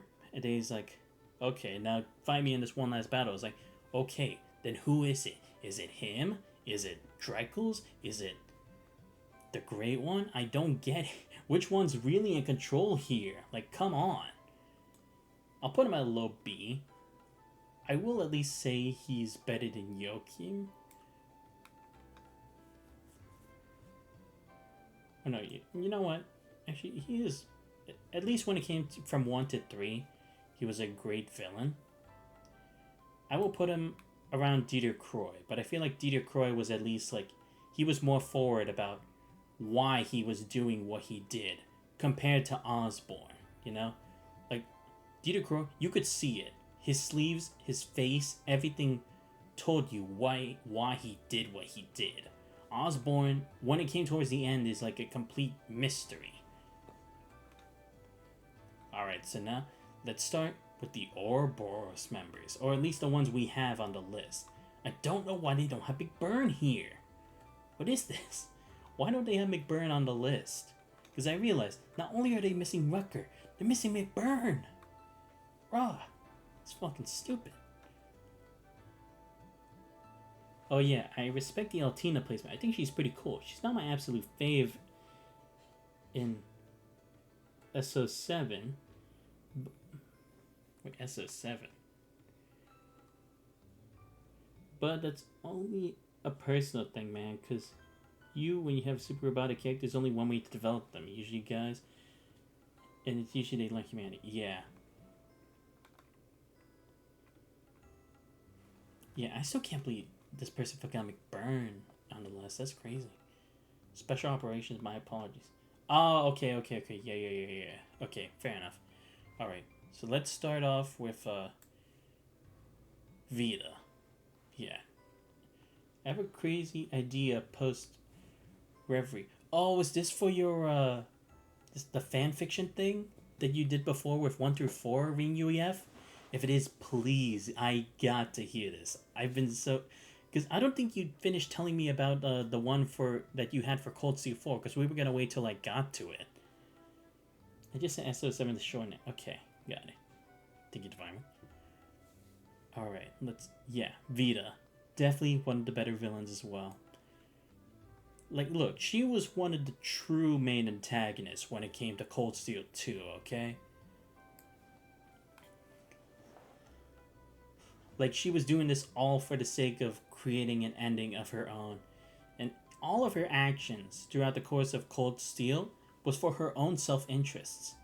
It wasn't for the sake of Erebonia. It wasn't for the sake of the Hexen clan. It wasn't for the sake of someone else.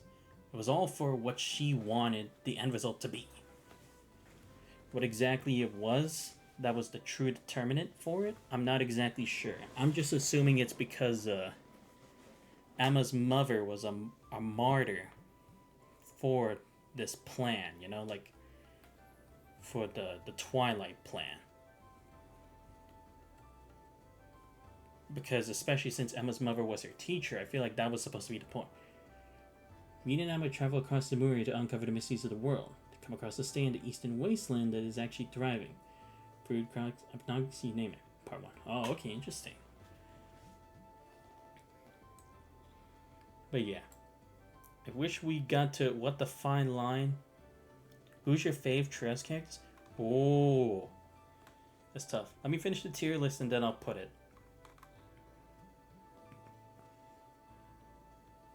Yeah.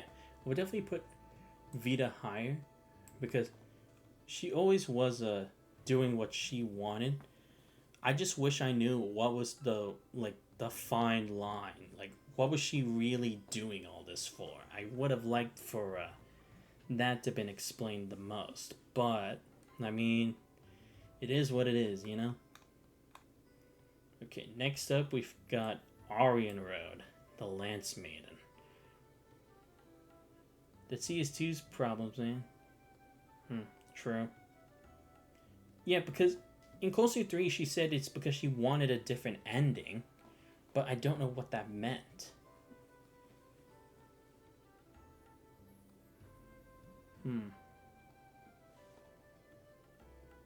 Yeah, Aryan Road. Where do we put a lost soul like her? I mean, don't get me wrong. Closer 2 was pretty much filler, sadly. Well, not a lot happened. Yeah, that's the problem. It wasn't really a lot.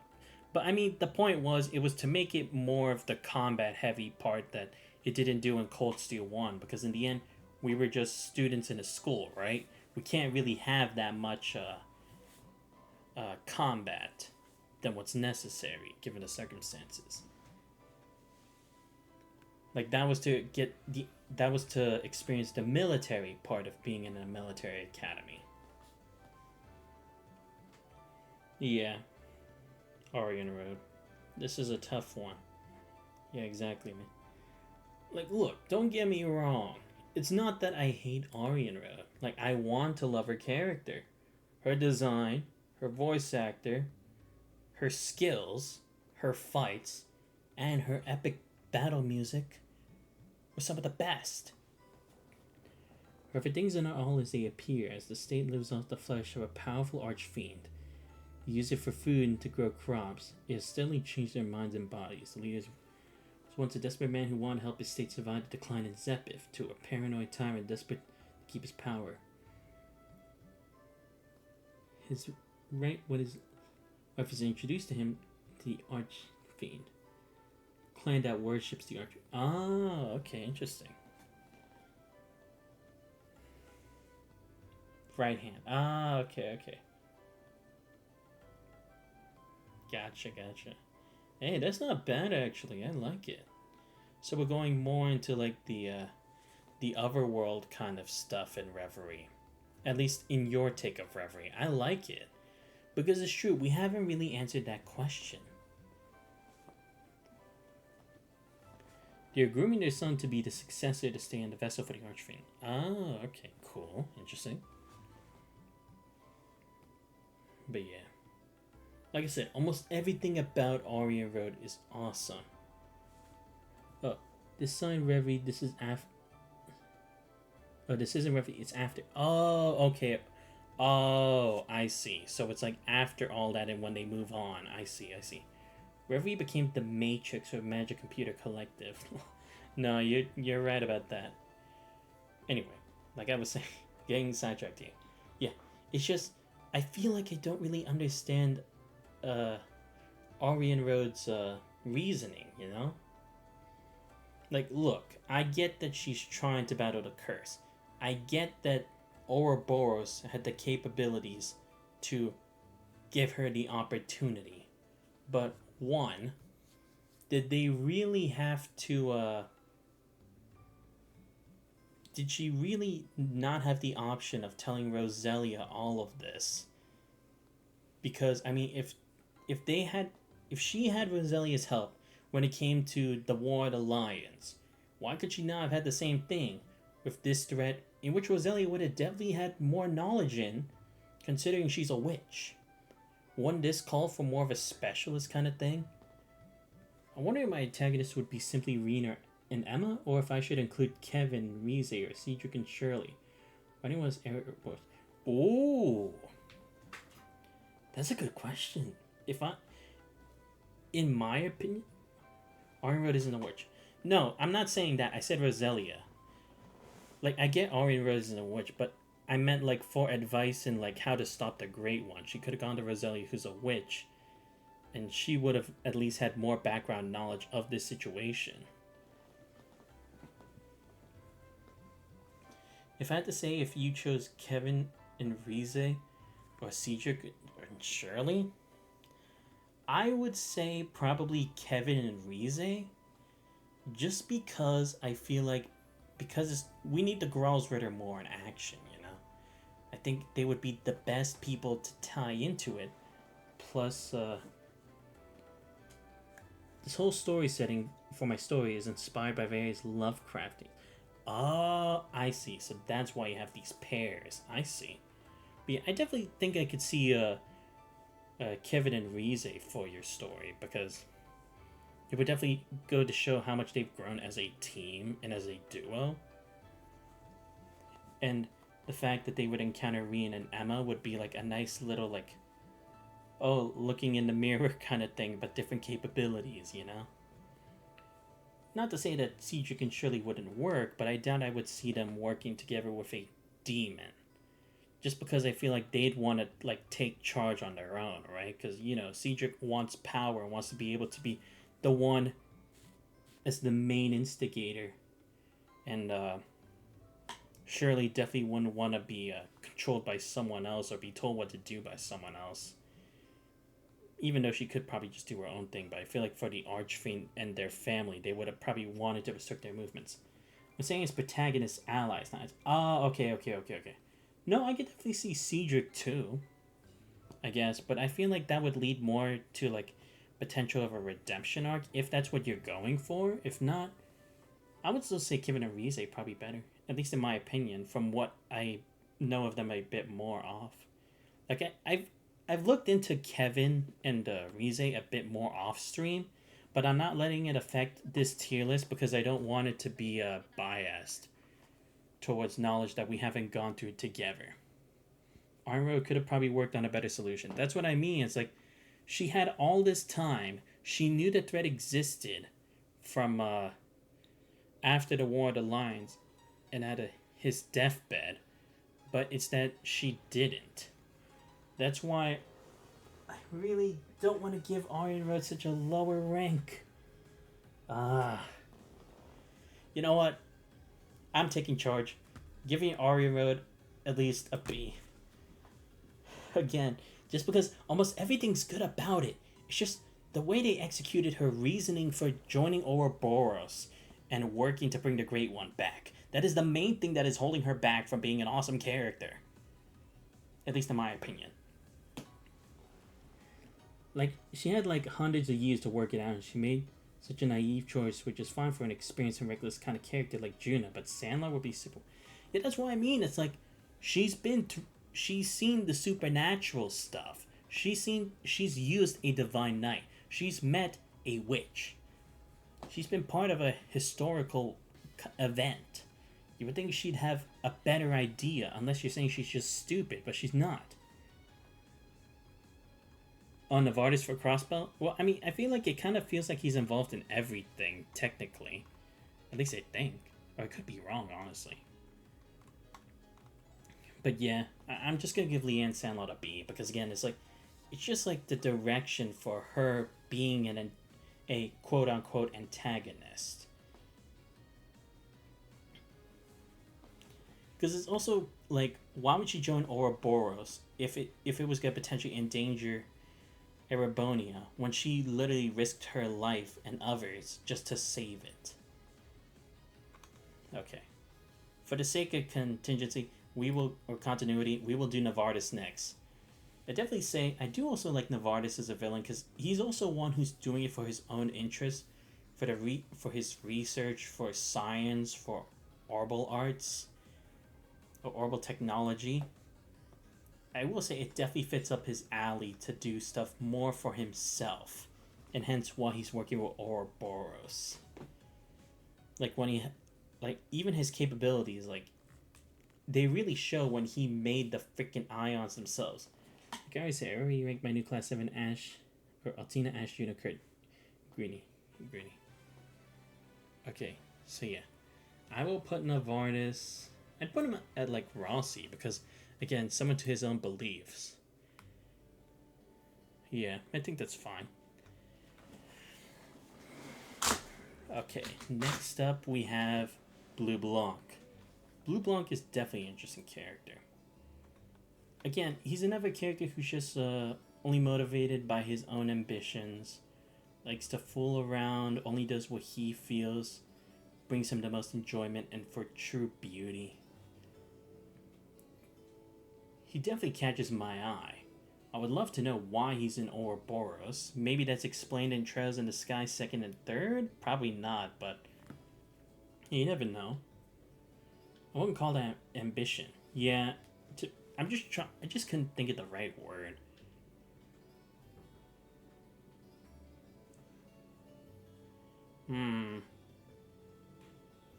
I'll put him at C. Not that I don't like him, but I wish we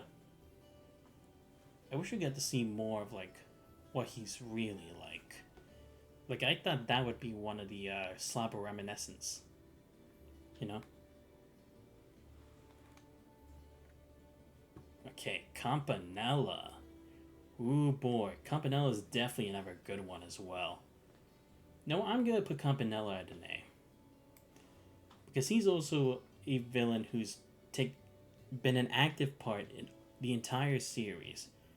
Especially since he's supposed to be the role of the Guildmaster's eye, or not the Guildmaster, the Grandmaster's eyes and ears.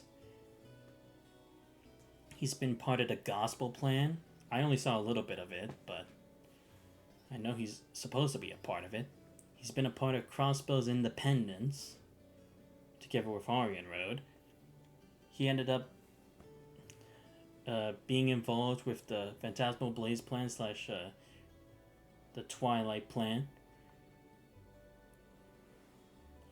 But yeah, I just got to say his the fact that he's entirely a mystery just really intrigues me, you know? It's like the idea of like Zigbar from Kingdom Hearts. You don't really know much about him, but just that mystery really drives you to want to know more, you know? Music could be a bit much, I'll give her this. You at least remember her. It's just how she becomes Duke Cayenne. It's like very weird, man. It's Divine Wing. Yeah, true. Okay. Next. What was his name again? Shit. I honestly forgot. Well, anyway. The enhanced Jaeger guy. This dude's funny. I will say. This dude's fucking hilarious. Seeing him every time, dude. I can't wait to see him in Trails in the Sky. At least from the references that Estelle and Joshua bring from time to time. But I already like this guy. I put him in a C, honestly. I'll put him by Blue Blanc. Because again, he's just very interesting. If I remember, he was supposed to have been the secretary for a mayor in the Liberal in some city. At least if I remember correctly. At least if I remember correctly. The issue with her is it's her fault that Ash was out through the dealt with in Cold Steel 4, despite the fact she's supposed to know everything and wants to read. If she did just her own plan, like making me question why she needed to be the one to make the plan. Yeah, that's true. Okay. But yeah. I think that's fine. Alright, Duvally. I mean, I get what they were trying to do. Like, trying to make a girl, like, just this straightforward girl become good. But, I mean, I don't understand why it had to take this long for her to doubt Aria Rhodes' actions, right? Like, I mean, did she not remember what she was doing in Crossbell? I mean, the only thing I can think of is technically it would make Crossbell a better place by giving them security because, I mean, their main enemy was Osborne and Calvert was a dangerous military nation as well. But even if you say that was the reasoning for her not questioning Aria Rhodes' actions in Crossbell, I don't understand why it took so long for her to question it, and it only started with Aria Rhodes having the Divine Knight.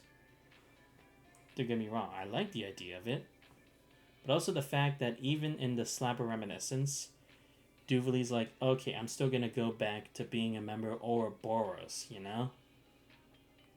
It's like, okay, make up your mind. Are you gonna be good or are you gonna be evil? Please. Renew. How about your favorite Fire Emblem characters, Divine? We mainly ask you since you mentioned Chrom and Lucina. Divine, it depends on the game. 3H is the one I recently played, and give you that one. Go on the ones you remember. Yeah, I'll say Duvalie C. At least has more character than Laura and Elliot, but I can't go any higher than that, honestly. I mean, I get she's supposed to be a potential love interest and rival for me in the future, but even so, it's just... I can't tell what side she's supposed to be on. My favorite Three Houses characters are Dimitri, Marianne, and Dedu. Oh, cool. I remember Dedu. He's like Dimitri's right hand, isn't he? I'm trying to remember who Marianne is. Shit.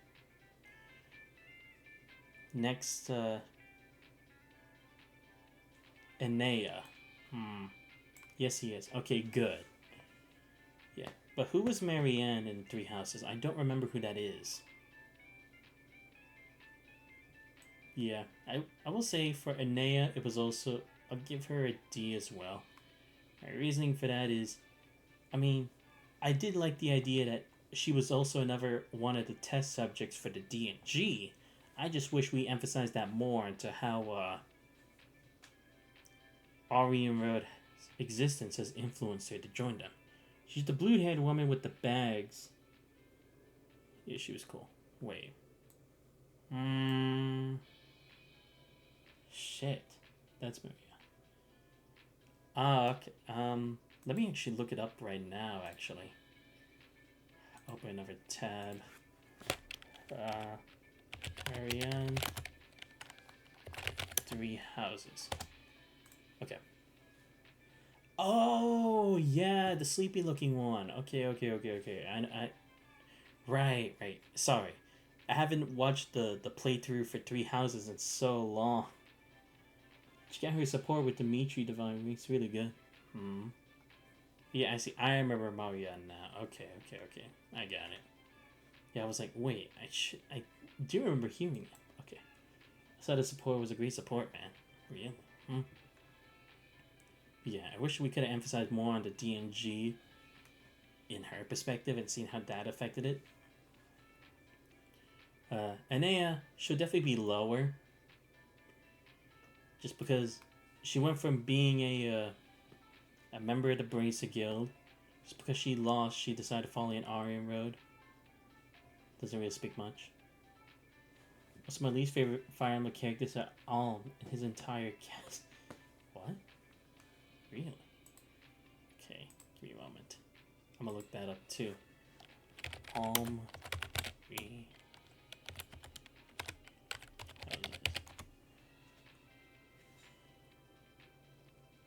Oh, okay, that one.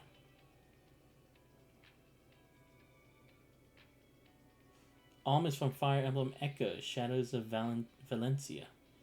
Echoes is a game. I don't hate Echoes, but the gameplay, man, it's rough. Interesting. I never got through Echoes before. Whatever. Okay, next. Let's see. Should I even bother with the others, or should I at least try to rank them? What do you guys think? Do you think there should be enough of the major characters, or do you think I should go with the other side cast as well? Because I feel like at least for the characters that have at least played a certain part in the main story, I think I've gone through all of them. Again, except for McBurn and the others is something I can't really do. My issue with him is he's this pitch black hole, or he's this black hole that sucks up everyone around him. You know, his only correct connection to the plot is Rudolph and Silica. I say keep going? Okay, sure. The queen. I mean, she didn't really have much to go on either. I mean, she was nice. Dewey could be ranked. I mean, true, but the issue is I haven't really played I haven't played Sky enough to really know about him. I know he's Ouroboros is a second enforcer, the Blade Lord, but you haven't played all of Sky. No, I know that. That's what I mean. It's like I want to rank him, but I don't want to do it the wrong way. Like I don't want to do him the injustice, but I guess I could do with what I know now. I will say he's a very interesting character, being Joshua's brother. I'll put him with Zin, but I want to put him higher, but I just don't know much about him currently. I'll put him there for now because he has the potential to be better. I just feel bad for Bearcoot because his entire life got stomped over thanks to Alma's sheer existence. If I really feel that way. Okay. You know what? I'll put him there. I would call Alm the anti-Reen. Seriously? Damn. Emperor Eugent.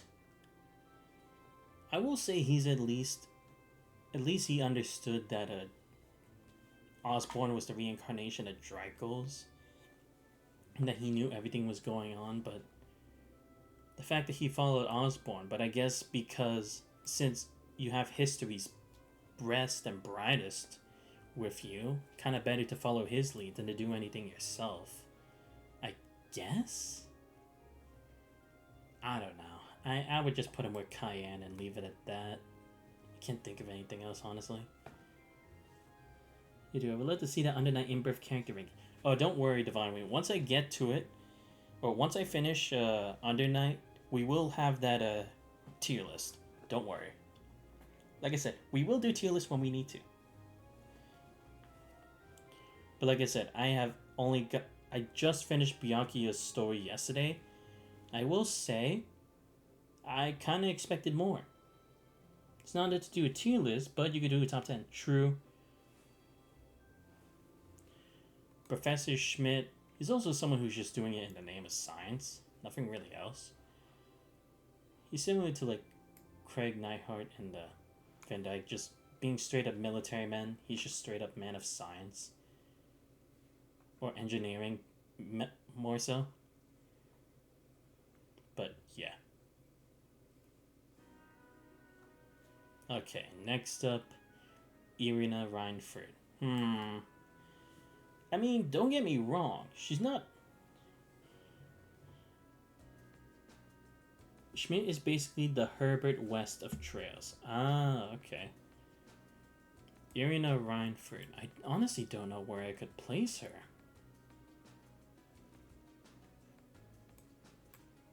Because, I mean, I'm not going to say she's like pure evil or anything. Because in the end, she's just being a realist, at least I think. Because she knew what her job entails. She knew what it would involve. And she kind of has to do it anyway. Because what? She's supposed to say no and then be targeted by Osborne next? It's kind of a bit ridiculous, honestly, from Elisa's standpoint. But I can't say we haven't seen much of her. We just know that she did kind of work with them a bit more enthusiastically to bring Franz Reinfeld back. Herbert West is the main protagonist of the Reanimator movie series. He's a villain protagonist, a mad scientist who cares more about the results of his research. Ah, okay. Gotcha. I feel like Irina should be maybe C or B? Help me out, guys. I'm honestly having a tough time understanding where I should rank her. Like, I'm actually lost.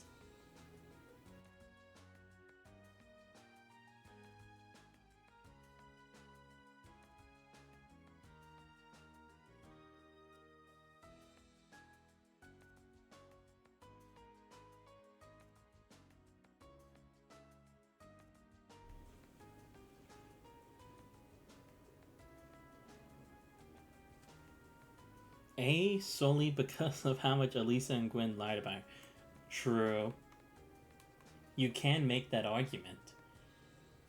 But do I want to say she's better than Juna? No.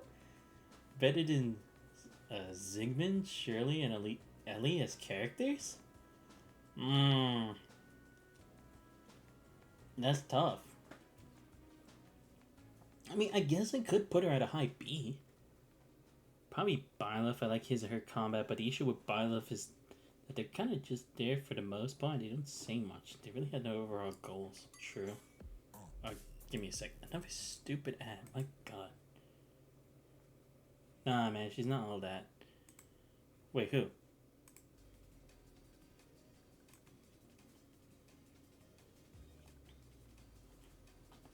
Oh, who, Irina? She's better than Lisa. Yeah, that's true. I will give her that. I will say at least she's more true to her character than a couple of these other ones, so I guess I could put her like Joachim's level, or maybe above him, because at least she's not a copycat like Joachim is to Weissman. I guess. Nah, that works. I think. Let me know what you guys think in chat. Okay, Thomas. And she's a better human being than the rest of her garbage, right? Oh yeah, true. Okay, Thomas. Yeah. Dude literally just is cryptid as fuck for the majority of the series. And doesn't really do anything except in cutscenes. The only time he does anything is as a phantom. And that's in the Reverie corridor. As the boss. Aside from that, he doesn't, like, his actual person doesn't do anything. And he's the second seat of the Grossritter. Like, dude, what the fuck, bro? Like, at least Vulcan did shit. Thomas didn't do shit. Thomas and guys make the church look like lazy pieces of garbage. Yeah, true that. Okay, Governor Regnitz. I mean, he understands that he can't really oppose Osborn, but it's not like he's the same like Osborn in which he just crushes everybody. He at least tries to find some common ground, so I guess he can... I guess he's like similar to Hayworth in a way, but not as like out there. So, I'll put him in C, I guess. Yeah. Alright, let's see. Next up, we got... Why do we only have some of the students from the branch campus and you don't have the other one? Oh, right, because this is a playable character too. Yeah, it's probably because it's... Boy, not all these guys are even playable characters anyway. Okay, Jessica. I mean, not really much to say either. She didn't really do much. The only time we actually really did anything with her was her bonding event in which you have a 1v1 between her and Reen. Which wasn't bad, honestly. I think the same was for Wayne? Yeah, just gonna put them here just because didn't really have much part. Yeah, I think that's fine. Next we have Gwyn is and so he deserves a low rank. Oh yeah, true. I mean, I'm already gonna put him at a low rank to be honest. Patrick's father. Again, similar idea to wait, what? Oh, did I do? Oh no, never mind. Whatever. Yeah, I'll put him next to Regnitz just because he was also like, it wasn't that he was necessarily trying to keep stuff from us. It's like he was like, when we needed to be in the know, we would be in the know. He wasn't like those other noble families who were obsessive over power as much.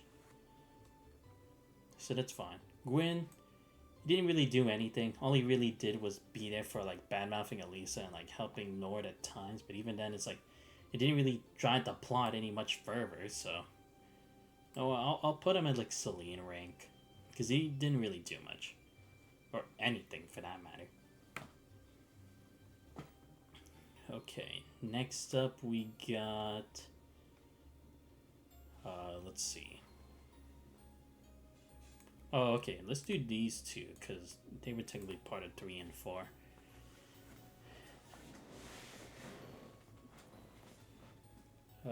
I'll put him at a.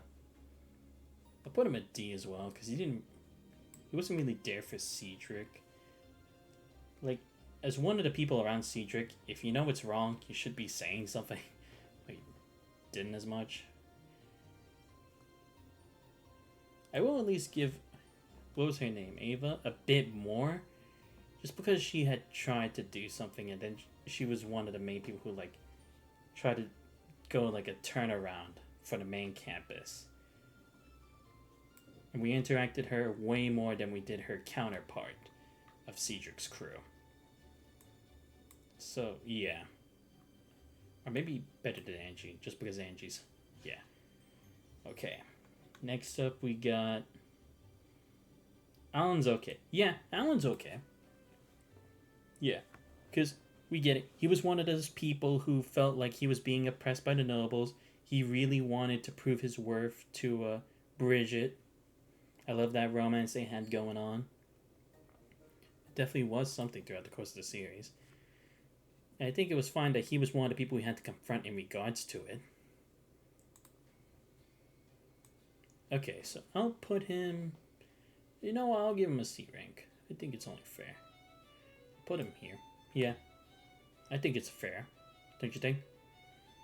Okay, now Patrick. I mean... We faced off with Patrick a bit. He gets involved from time to time to help us, but it feels like more like moral support. But even then, it's like, at least they're not wasting time putting so many countless quests for him when it's like, it doesn't matter. And he is kind of like a good friend for us too, and I like his little like antics with him and Reen in regards to Elise. That's kind of funny. So I'll also give him the benefit of the doubt. I'll put him up there too. Yeah, it's fair. Linda and Vivi. That's where it gets kind of tough because they also didn't really have as much of a major role either. I mean, at least the fact that she grew up from like being just one of the people who helped on the Crimson Wings back then to then being a nurse shows that she also grew up as a result of the war, like the Civil War, because that's why she ended up becoming a nurse, because she wanted to help people in her own way during conflict, but not by harming people, which I think is growth in itself, honestly, so I'll put it there. Sister Vivi, though,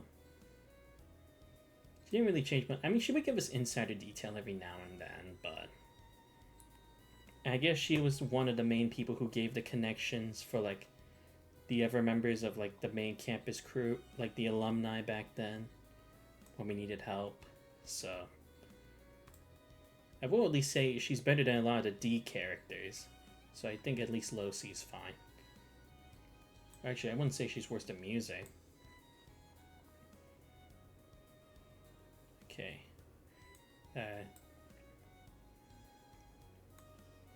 Yeah, she can be funny at times. Her conflict with this guy was also pretty interesting. Like, every now and then their relationship would seem interesting. So I guess also a C as well. He was mainly an entrepreneur, and I think that makes sense because when it comes down to it, war can also be part of business as well. So it kind of makes sense that he would join Osborne's regime. So I'll put him like below Grace, I think. I definitely did like Bridget. It was nice seeing her like relationship with Alan and how it grew over time. And like how he always had to prove himself for her even though she didn't really need it. Any games or shows whatever you guys are looking forward to? I mean, I hear they're putting a Final Fantasy 16 for PC soon. So hopefully when that becomes a part of it, I might actually do it on stream. I'm glad for that. And again, Under Night in Birth 2 later next year will also be pretty good. Let's see. I haven't really seen much of it, honestly, so I can't really say for sure. Shit. Let me actually look it up for a second. Excuse me for a minute.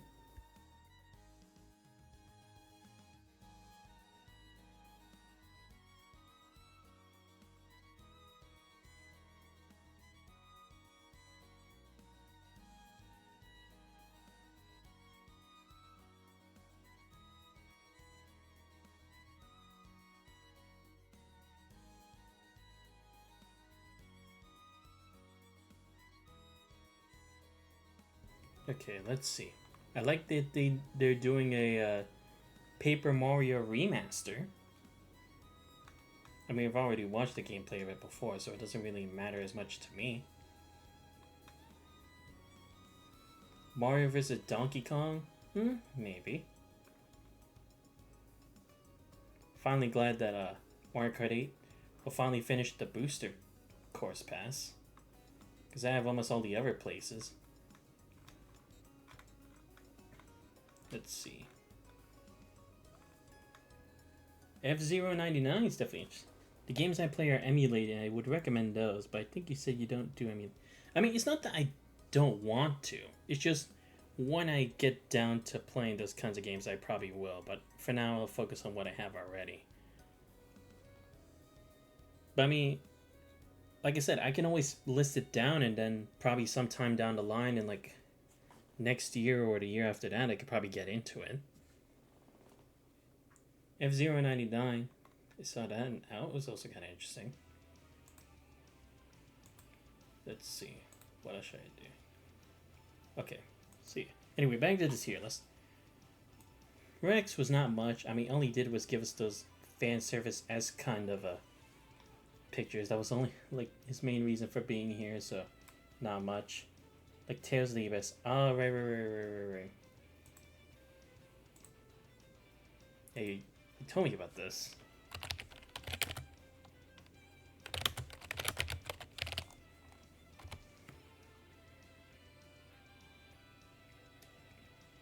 Okay, I might do it eventually. You never know. Yeah, I think I already have that recommended, but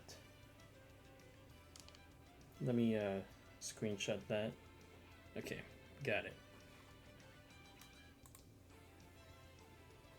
Monk was the same thing. I mean, he made stuff entertaining with the stories he got, but aside from that, not much. Oh yeah, the other person working for Thomas. I feel like she even did more than Thomas. At least in regards to stuff like behind the scenes.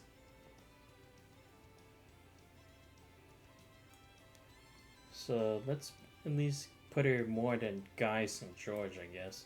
Or probably more than Duvall too. Yeah. I honestly don't know who this guy is. So I just put him in F. I put him in D because I don't remember who the fuck this guy even supposed to be. Oh, Beryl, yeah. She's definitely an interesting character. I would like to see what leads up to her later on.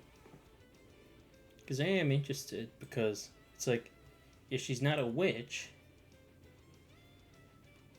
then how could she always know this kind of stuff? So, I guess I could put her at C, yeah.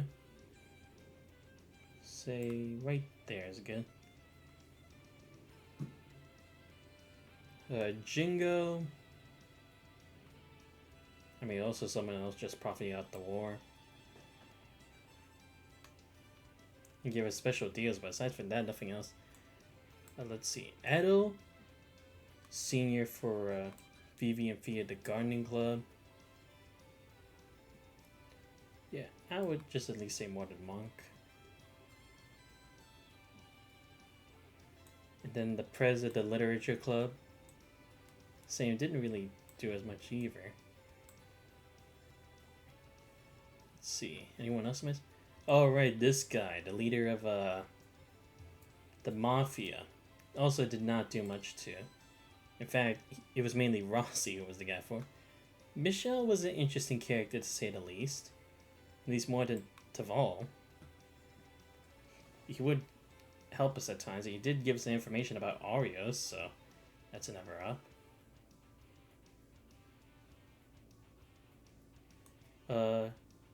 Governor McDowell.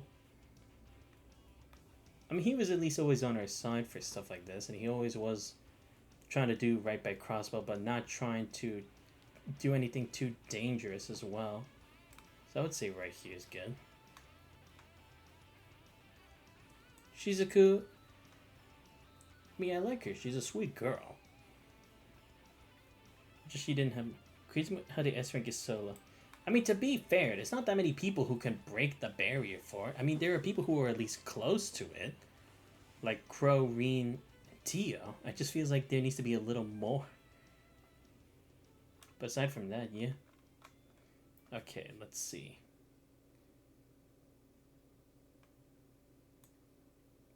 Commander. Let's see. God damn it. Sorry about that. Oh yeah, Biles. Yeah, did not do much, but did help with the defense force.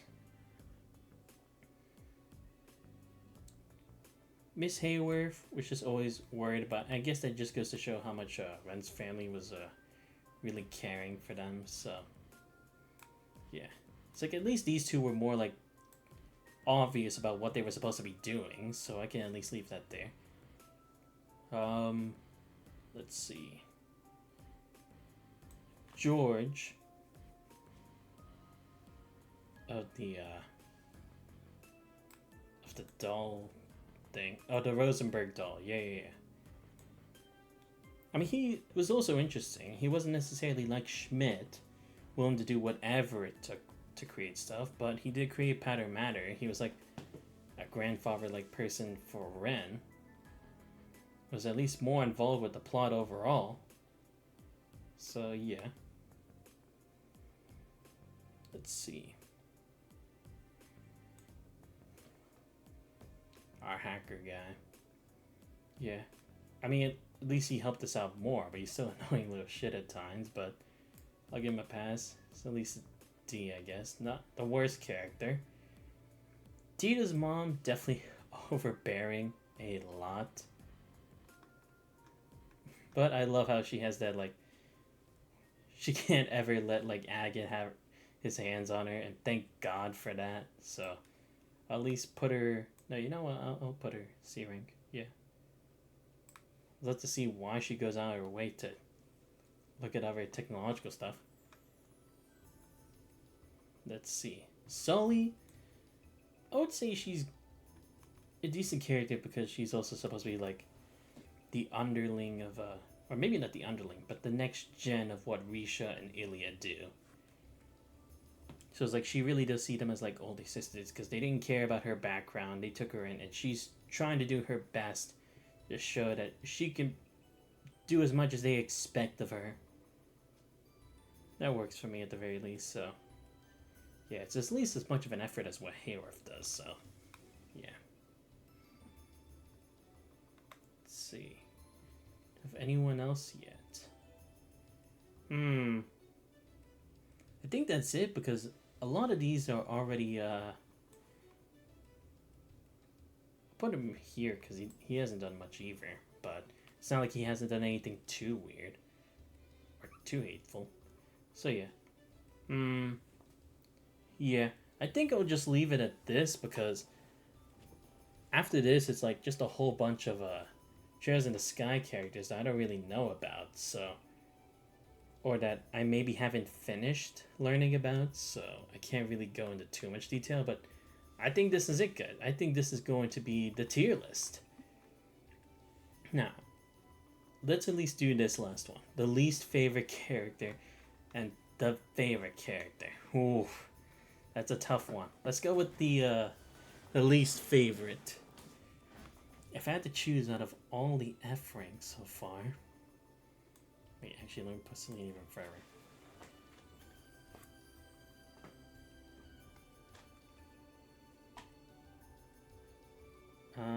Let's see. I think I would put... If I had to choose between Celine and Fee, I would say Celine. And my reason for it is she just does not have a lot of personality. She doesn't really have many redeeming qualities that make up for her, or like none really at all. And even when she does, she tries to be snarky about it. I mean, you could say potentially the same for Fee, but it's like she's at least taking action for this. And like Celine is just like almost not even at all unless forced to in a situation, you know? Or Fee at least is finding reasons to be involved with the plot, like when it came to Rutger, Zeno and Leia, which is more than you could say for Celine. Okay, now if I had to go with my... Yeah, Celine's like... Yeah. So that's who I would say is my least favorite. Now, if we had to go for my favorite, this is where things start to get a bit difficult. It really is tough. Because I do really like all these characters at S rank. Not gonna cap.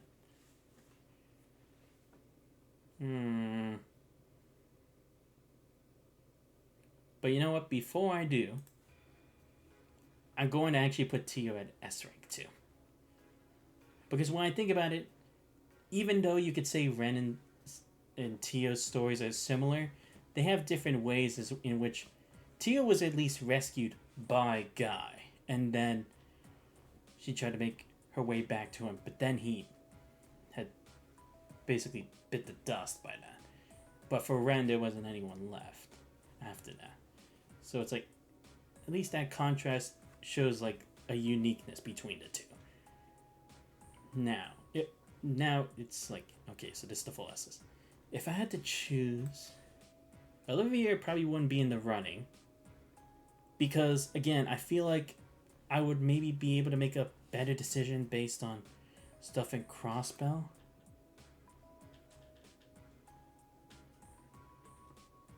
Give me a second.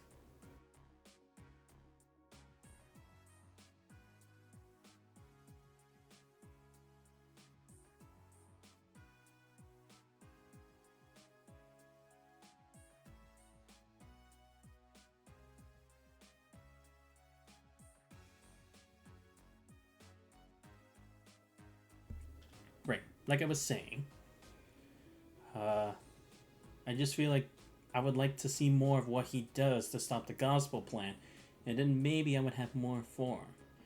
Tio and Ren, if I had to choose between the... Like, I'm trying to think of, like, knocking people, like, in a competition, like, when you do the brackets. Yeah, Lloyd v. Randy. I would definitely say Randy beats out Lloyd. If I had to say Ren versus Tio, it would be Ren. So now, let's bring it to the top three. Between Randy, Emma, and Ren. Oh, that's tough, man. Again, it's like, I feel like I'd be able to make a better judgment for Ren if I also knew whatever happens in 2 and 3, because that's when I'll actually get to meet her, like, for the first time, like, actually. Not when I should have done that in that.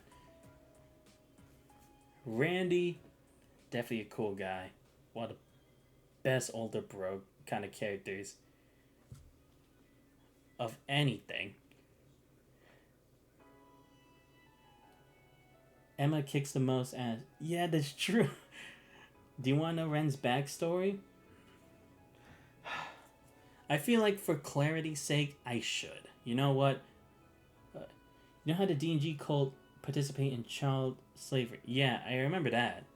Like, I know the stuff they told me in, like, about her and the D&G. I was just wondering, like, what about the stuff that happened after the D&G?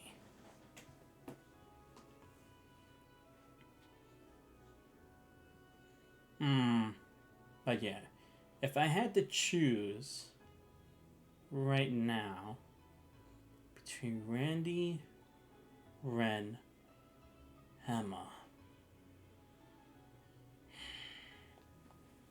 Okay, let's take Randy out of the running, because, again, my only reason for taking Randy out is because I feel like they should have emphasized more on what changed him from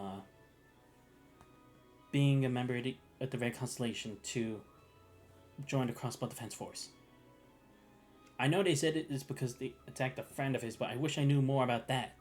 She was constantly experimented on by them, and when Ouroboros took her in, they literally saw that darkest impulse.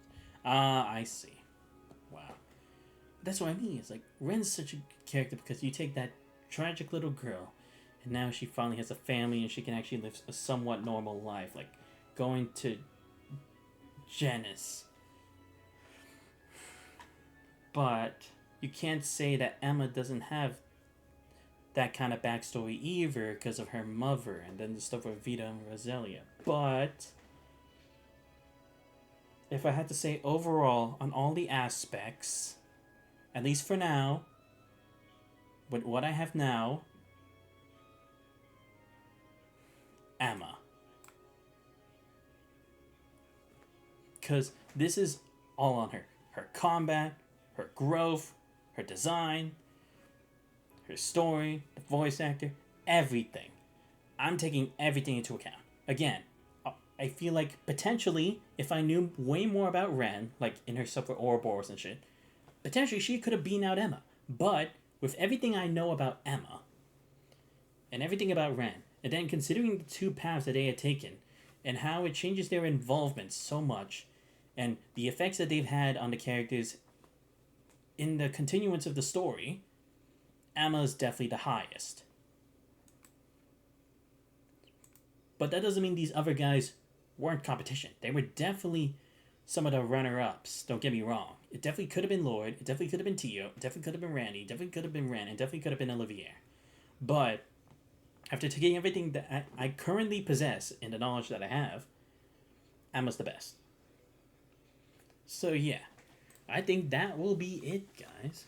Let me actually take a picture of this right now so that when we come back to do the tier list another time, when I finish Trails in the Sky, second and third, I will be able to make a more fair judgment for it in regards to like all the other characters and the ones who are already on the list but are maybe just not getting the rankings they deserve. I think that's fair. What do you guys think? Let me know in the chat you think you're cool with it. But yeah, this will be my official list, guys.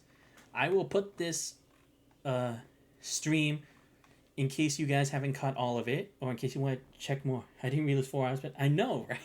I didn't think it was going to take this long. I thought it was only going to be like 2 hours or so, but we went so far in like doing all the characters. But yeah, don't worry, guys. If you didn't check out this stream today and you want to see all of it, again, I will post this on my YouTube channel so you guys can go see. And if you want, if you think I should make any changes to the rankings, let me know in the comments on the video so then we can talk about it more when I do this again after I finish Sky second and third. So then I can have a much broader or more wide enough perspective for it. Because again, I could be wrong in some of these. Maybe some of these I'm misunderstanding. But in the end, I feel like this is the way to go for the tier list. But anyway, let me give a huge shout out to both Divine Wing and Ring Yuya for being here with me on the stream for these 4 hours as we have gone through the tier list, and now we are done for now until I finish Sky second and third. So yeah, like I had said, guys, I will post this on Twitter later, but I won't be able to stream this Saturday because I have a paper due before midnight on Sunday. So I will have to work on that. And I also have an exam this week, so I will also have to save time to do that as well. So I won't be able to do any more streams for the next coming days. I will try to stream some point after the next Sunday. So then we can continue Under Night in Birth and try to get that ready for the next game later in the year. And hopefully it comes out before MagFest, so then I can start that before I be gone for a couple days for the weekends on MagFest. I hope I get to see you stream more in Sky in the future. Don't worry, Ring Yuya. Like I said, probably when I get to next year, when I do Under Night in Birth 2, who knows? Maybe, depending on my schedule, maybe I'll have time to do Sky second again. You never know. But yeah, this has been Santos Fives. Make sure you guys leave a follow. You guys enjoyed the content. Links to my social medias on my YouTube and my Twitch channel. Make sure you guys join the Discord if you guys have not already, so that you can talk with me. Even put comments and stuff you have on like the streams or any other game recommendations, shows and movies to watch, or anime you got for me. I love hearing your opinions, and it will help me get to know more about what you guys want to see more in the future. I hope you guys have a great night, and I'll see you guys next time. We're out.